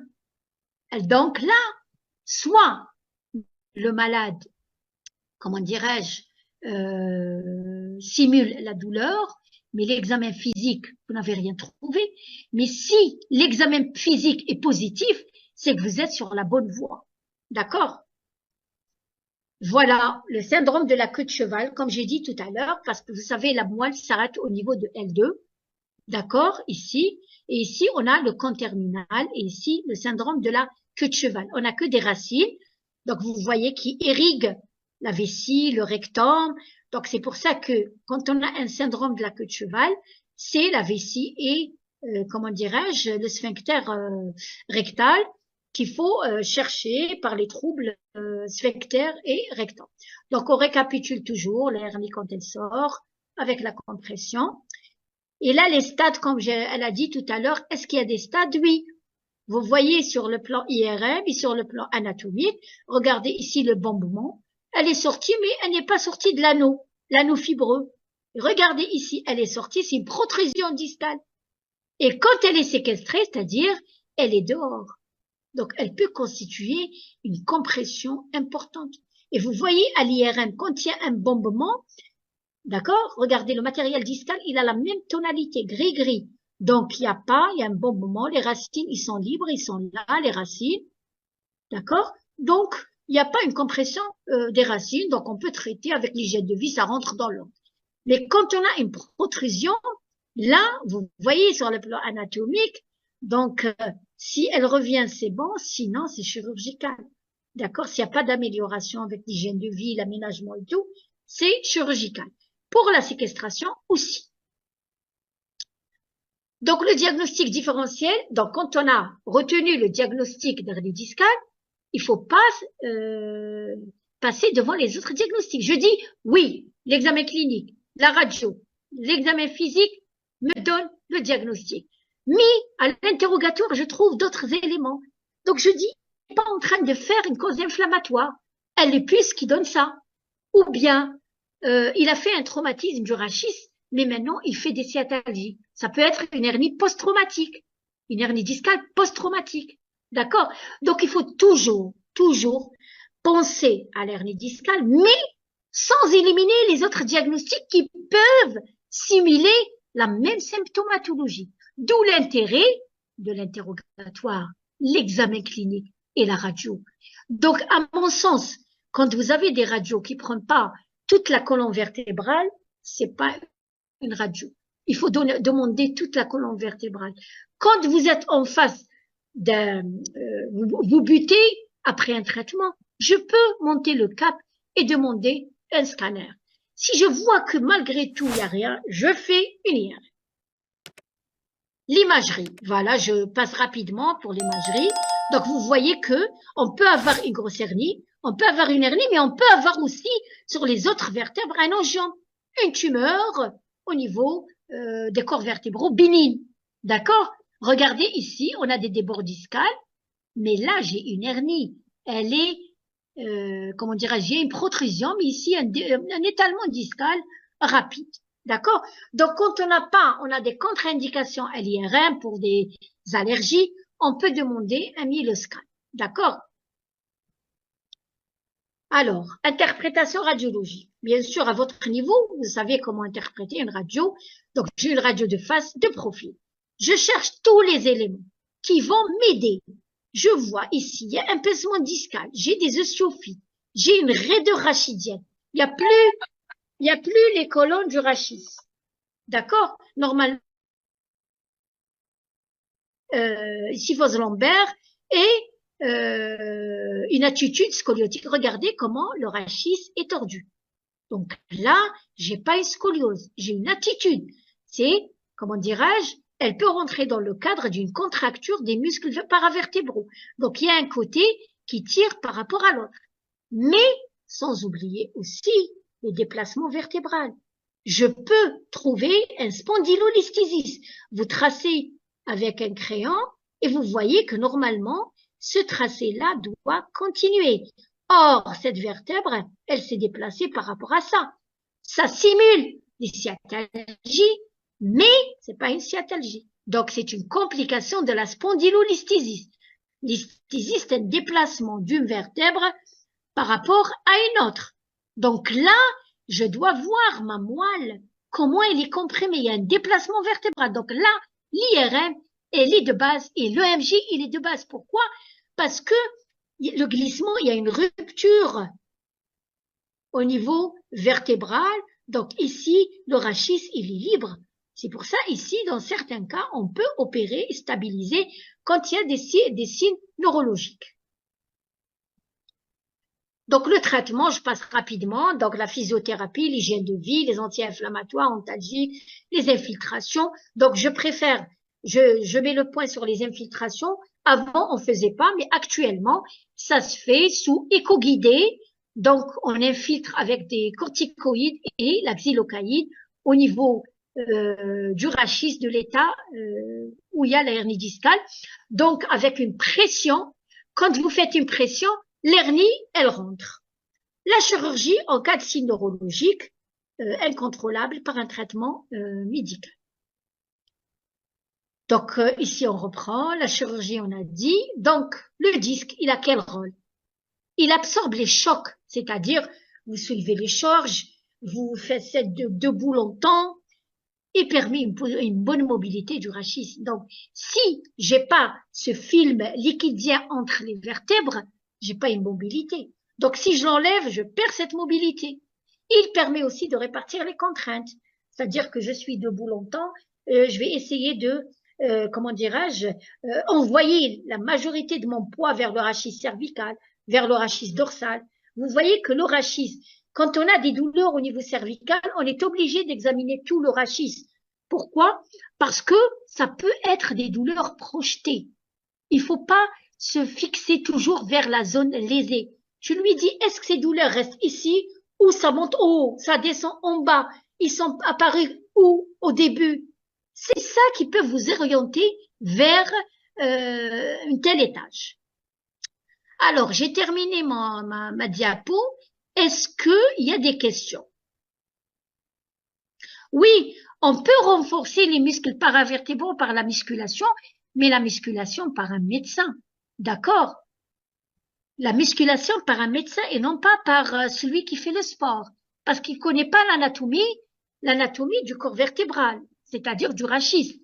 D'accord? Le but de la musculation, c'est équilibrer les muscles abdominaux et paravertébraux. C'est pas pour muscler mes muscles, non. C'est pour avoir un équilibre musculaire entre le ventre et le dos. D'accord? Je vais pas muscler pour avoir un bon corps, non. C'est pour répartir les contraintes. Parce que notre corps, c'est sur le plan biomécanique, c'est quelque chose de formidable. D'accord? Dieu a créé l'être humain avec des courbures. Et quand il y a une perte des courbures du rachis, on a mal. Il peut venir pour des douleurs seulement, mais il n'y a pas d'irradiation. Et quand vous examinez votre rachis, il est raide. Une contracture des muscles paravertébraux. Vous demandez au patient de se mettre penché, il peut pas. Il est dur. Et la radio te montre une raideur. Donc là, le fait comment dirais-je, de donner des biorelaxants, de rééduquer, tout rentrera dans l'ordre. Pour les ostéopathes, oui, il y a toujours leur place. Il y a toujours leur place. C'est-à-dire il y a toujours tous les moyens paramédicaux, c'est-à-dire tous les moyens physiques, balnéothérapie, cure thermale, tout ça, ça va aider. Pourquoi? Parce que ça va, comment dirais-je, ramollir les muscles et le malade va se contracturer dans les positions idéales. Oui, c'est vrai, la place de la vitamine B1, B6, oui, on peut donner quand il y a une irritation nerveuse. Oui, on peut donner. Et c'est vrai que les malades qui ont une hernie discale, ils te disent, voilà, il faut que je me mets couché. Non, c'est pas le fait d'être couché. C'est vrai, on dit le repos. Le repos, pourquoi? Parce qu'on ne peut pas être debout longtemps. Moi, personnellement, j'ai 3 hernies discales. Quand est-ce que j'ai été faire une IRM? C'est parce que, bon, je pouvais plus. Mais j'ai trouvé que c'est vrai, j'ai pris un traitement et tout. C'est vrai, la rééducation m'a donné beaucoup, comment dirais-je, beaucoup d'avantages. Parce que les massages musculaires m'ont donné un effet. Vous pouvez pas croire que j'ai une indolence. Et si je fais pas, comment dirais-je, attention à ma courbure en position assise, eh ben j'ai mal. C'est pour ça que l'hygiène de vie est très importante. D'accord? L'hygiène de vie, c'est-à-dire comme nous, on est au bloc, eh ben je vais monter la table à mon niveau. Quand je fais une fracture de l'avant-bras, eh ben je me mets assis sur la chaise. Il y a toujours des manœuvres comme nous, on a des femmes qui viennent consulter longtemps, je peux pas. Alors, je lui dis, tu diminues tout ce qui est la phase de traitement et après, tu peux faire ce que tu veux. D'accord? Est-ce qu'il y a la place de la chiropraxie? Oui. Le massage, c'est important, oui. Oui. Moi, je pense, parce que je vous parle en tant que malade et en tant que médecin. D'accord?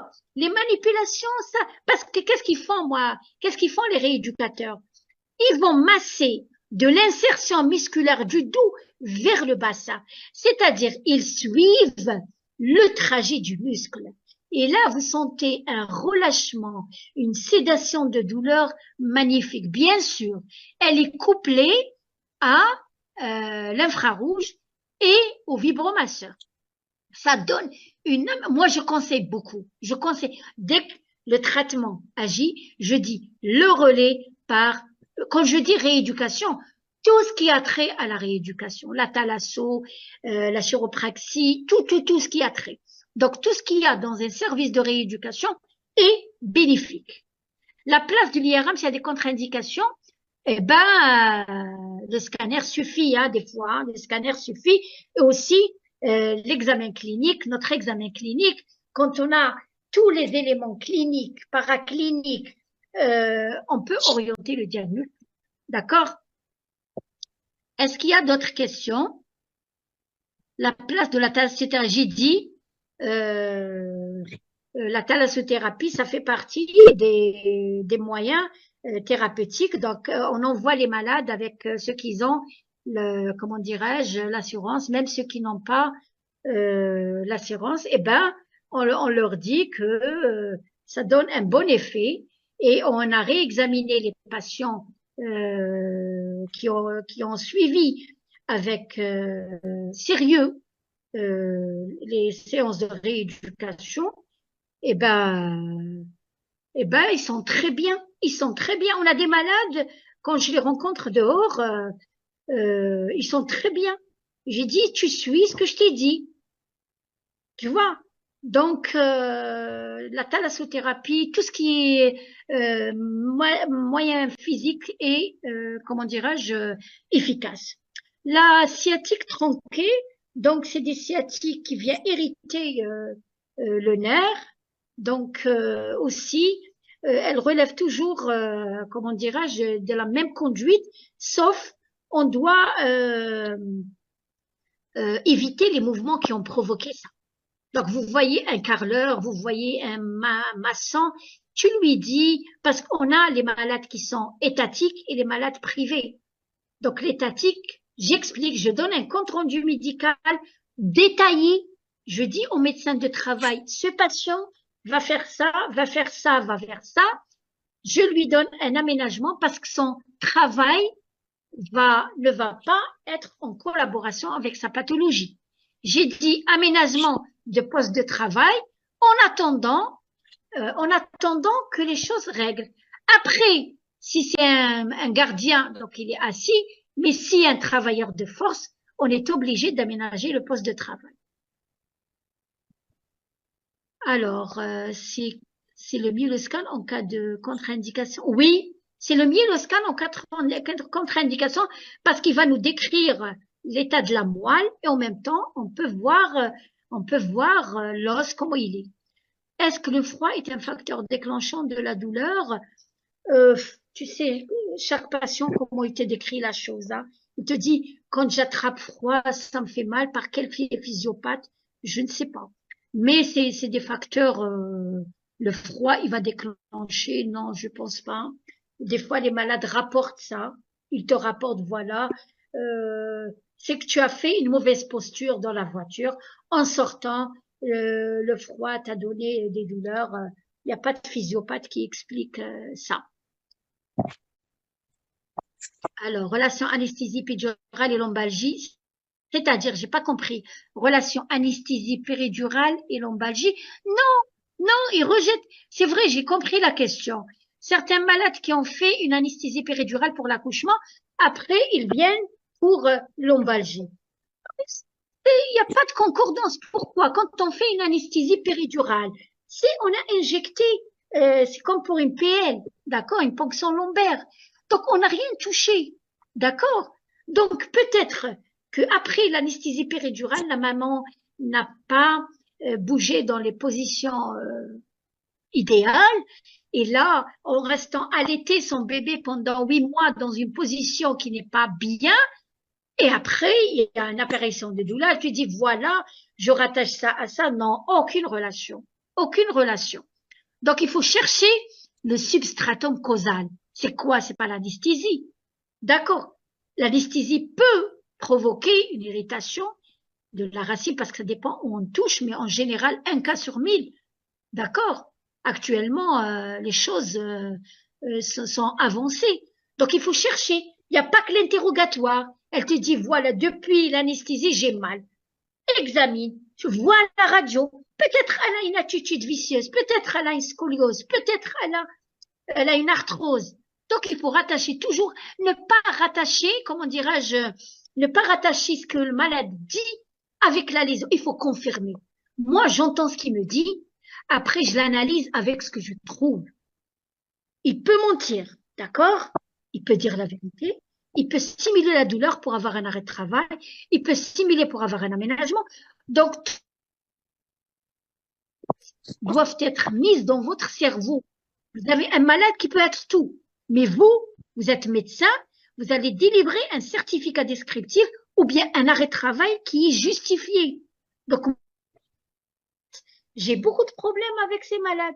Et là, quand je leur dis, parce que je relis l'examen clinique avec la radio, je dis, moi, je vois l'hernie en direct, c'est toi, tu la vois. Comment? Oui, Madame Gougam. Oui, voilà, parce que le sang, ça se coupait un peu. Oui, la chirurgie, c'est le dernier recours.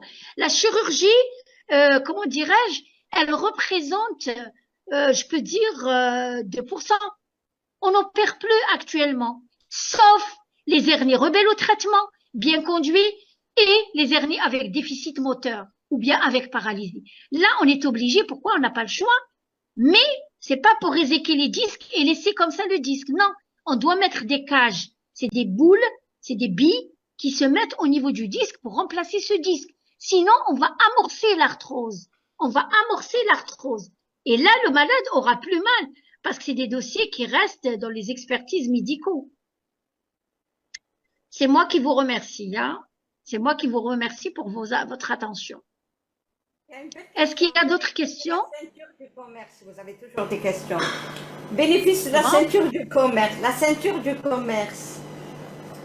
La ceinture oui. Oui. Oui. Est-ce qu'elle est bénéfique? Oui, pour le moment, que la ceinture de commerce, bien sûr, il y a des ceintures lombaires, dorsales, elle est bénéfique pour le stade de début. D'accord? Parce que pourquoi? C'est psychique. Quand tu as la ceinture, tu es obligé de ne pas faire des choses anarchiques. D'accord? D'accord? Comme moi, je suis au bloc. Je suis obligée de la porter au moment de l'intervention. Pourquoi? Je risque de bouger dans toutes les positions et après, je serai bloquée. Donc, quand j'ai la ceinture, je sais que je dois pas faire certains mouvements. À la maison, quand quelqu'un il te dit, je suis seule, j'ai un malade que je dois soulever, j'ai un Alzheimer à la maison, je peux pas le soulever. Je lui dis, pendant ce moment, tu mets ta ceinture comme quoi tu es malade. Donc, tu fais pas des gestes néfastes. Mais l'idéal pour le moment, le stade de début, mais après, vous êtes obligé de travailler votre rachis. Il est né pour travailler la mobilité. Donc, la rééducation te donne une souplesse. Tu n'auras plus besoin de ce corset, de cette ceinture. Mais pour le stade de début, où il y a une hyperalgie, même au niveau du rachis cervical, on est obligé de le mettre le temps que le traitement agit et ramollit les muscles. Parce que là, elle est bloquée. Et là, il y a un inconfort. Avec la ceinture, ça peut l'aider à bouger, à mâcher, à bouger. Vous voyez comment? Mais sinon, la ceinture plus tard, non. Elle va te, comment dirais-je, elle va te clouer et tu vas pas travailler. Et le but, c'est pas ça. Le but, c'est pour travailler. Pour un moment ou bien un travail, comment dirais-je, debout longtemps. Et il te dit, voilà, mon travail, je dois faire ça. Tu lui dis, au moment où vous faites un travail forcé, vous le mettez de protection. Une fois vous sortez de ce travail, Moi, je le mets parce que je suis debout au bloc, je suis obligée de le mettre. D'accord? Parce que quand je fais un malade lourd, je suis obligée de mettre. Parce que je sais que je vais faire des manipulations néfastes à mon dos et après, je serai bloquée pendant l'acte opératoire. Mais sinon, je le porte pas. Au stade précoce, oui. Vous le faites parce que vous allez améliorer la malade, elle n'aura pas mal. Après, elle te dit, voilà, j'ai enlevé, ça me fait bien. Je l'envoie à la rééducation pour amollir pour rectifier son dos. Voilà. Est-ce qu'il y a d'autres questions? Par contre, moi, je vais te demander, est-ce que tu peux leur donner la Il n'y communication? a aucun souci, je l'améliore et je le donne. Là. Est-ce que tu peux la donner maintenant? Oui, il n'y a pas de souci. Donc, avec l'informaticienne, vous allez vers le bas, là, il y a le chat, il y a fichier, et vous essayez de l'introduire. Il n'y a pas de souci, je vous l'envoie quand vous voulez. Avec notre informaticienne. Oui. Khlas, il n'y a pas de souci. Il n'y a pas de souci. D'accord. En tout cas, je vous remercie, Madame Kougam, de m'avoir donné cette chance pour transmettre. Je ne sais pas si vous avez toujours des questions ou pas, je vous ai coupé la parole. Justement, je demande, bien sûr, j'ai donné beaucoup de données, mais il n'y a pas, rentrer dans leur propre pathologie. Qu'est-ce que vous conseillez pour un jeune de 18 ans qui débute une hernie discale lombaire et arthrose et scoliose dorsale? Je n'ai pas compris. J'ai pas compris. Je vais répéter, s'il vous plaît. 18 ans. Oui, 18 ans. 18 ans. Alors. Je vois pas. 11h30. Docteur Issaad de EPSP Borj. Oui. صبتيها؟ Issaad, non. En haut. Issaad, oui. Oui, c'est bon, c'est bon. Qu'est-ce que vous conseillez pour un jeune de 18 ans qui a un début d'hernie lombaire, arthrose et scoliose dorsale? Donc, vous savez que déjà, il a 18 ans, donc il est jeune. Est-ce que l'hernie discale est confirmée? D'accord? Parce qu'à 18 ans, on n'a pas encore la maturation osseuse et arthrose. À 18 ans, il a une arthrose avec scoliose. Je dirais plus scoliose, d'accord? La scoliose dorsale. L'hernie, elle est où? Lombaire. Donc, l'hernie, probablement, cette scoliose a déstabilisé le rachis, d'accord? Donc, la scoliose, je dois la chiffrer avant, d'accord? Parce que si c'est une scoliose chirurgicale au-delà de 50 degrés, donc c'est chirurgical, d'accord? Et quand elle est inférieure à 50 كاين مبدئي en santé publique. جي واش معناتها جي وجدي قالت لي الماستر دو هذه قالت لي ماستر بزنس عارفه مبدئي santé publique. روحي شي لي زابريفياسيون تاعها باش قالت لي ديرها.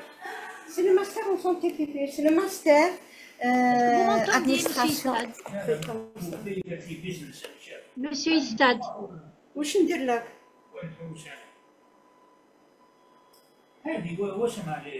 Donc, avec scoliose, j'ai dit inférieur à 50 degrés. Donc, c'est un corset, l'hygiène de vie, d'accord? Parce que quand vous corrigez, améliorez la scoliose, donc automatiquement, un début d'hernie discale, ça va rentrer dans l'ordre. D'accord?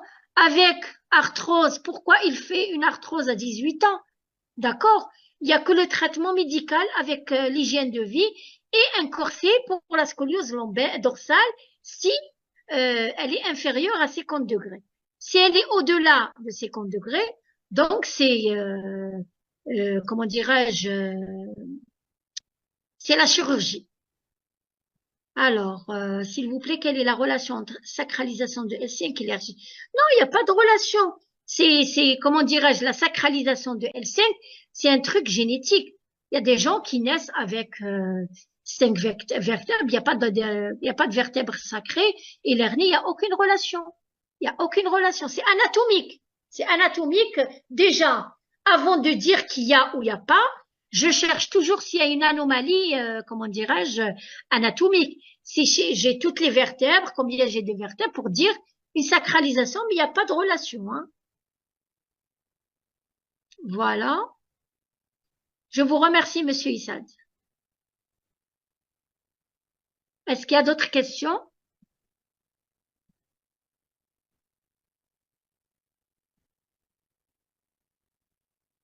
Il n'y a pas de questions? Je vous remercie. Merci beaucoup. Je vous en prie. Sincèrement, c'était très bénéfique. Inch'Allah, on fera le genou. C'est ce que je veux, mais je leur demande, est-ce que...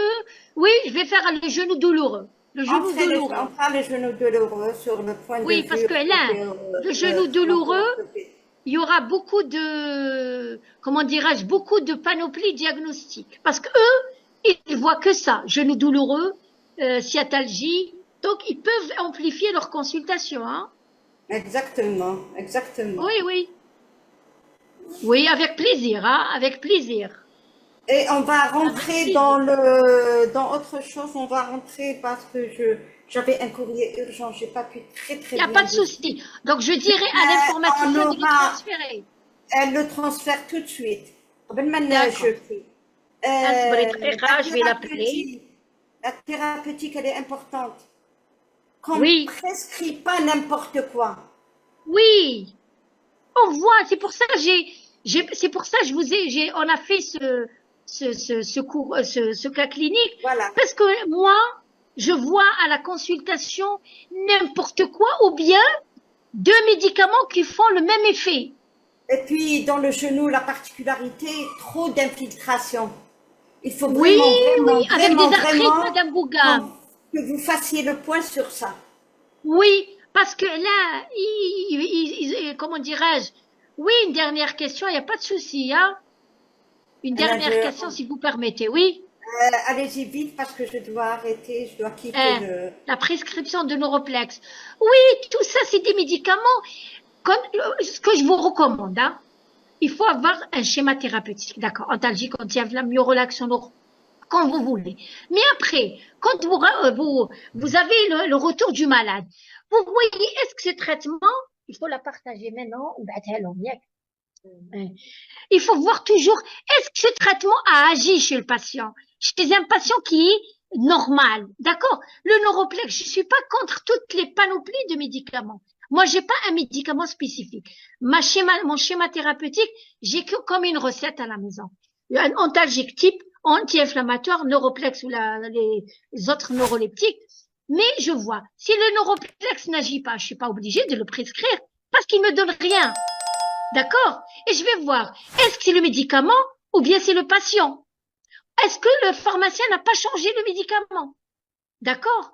Il faut confirmer tout ça pour dire que le traitement n'a pas agi. D'accord? Toujours. Les RICA, moi je prescris pas. Pourquoi? Parce qu'il y a des paliers. Il y a des paliers. Il faut savoir interroger le malade. Parce que lui, il veut dormir. Moi, je ne veux pas le faire dormir. Je veux le guérir. L'Erika, qu'est-ce qu'elle va faire? Elle va diminuer l'irritation, c'est tout. Il y a d'autres médicaments qui diminuent l'irritation.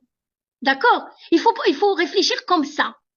Le but, vous avez vu le substratum anatomique. Il y a une compression, il y a une inflammation. Levez la compression, c'est pas la peine de donner l'Erika. D'accord? Il y a d'autres traitements qui peuvent être efficaces.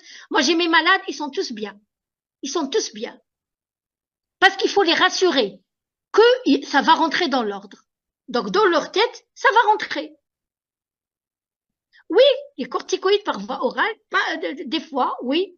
Mais il faut les surveiller avec les effets secondaires, toujours. Il faut être toujours, attentif ou injectable, oui. La phase aiguë, quand il vient avec des sciatalgies très douloureuses, handicapantes, je donne l'injectable. Pendant une semaine, après, j'introduis l'oral. D'accord? Non, les séances de physiothérapie sont indiquées. Inch'Allah, il n'y a pas de quoi. Merci à vous. Allez, docteur Gougam, elle est occupée. Je vais vous partager. Oui. Sinon, non, je suis avec vous si je suis avec vous. Normalement, je suis avec vous. parce que vous avez du travail aussi. Voilà, je Je sais. vous remercie tous pour votre attention et j'attends de vous que vous fassiez un bon travail. Voilà. Merci à vous, Parce merci que vous, beaucoup. parce que c'est Merci eux la le pilier, hein. communication. Allez, vous pouvez partager le cours. قالت لي ما نو قلت لي هذاك اللي درته ماشي كيتي بالك نديرو ايش بلان écran. Vous voulez l'envoyer? Eh, envoie.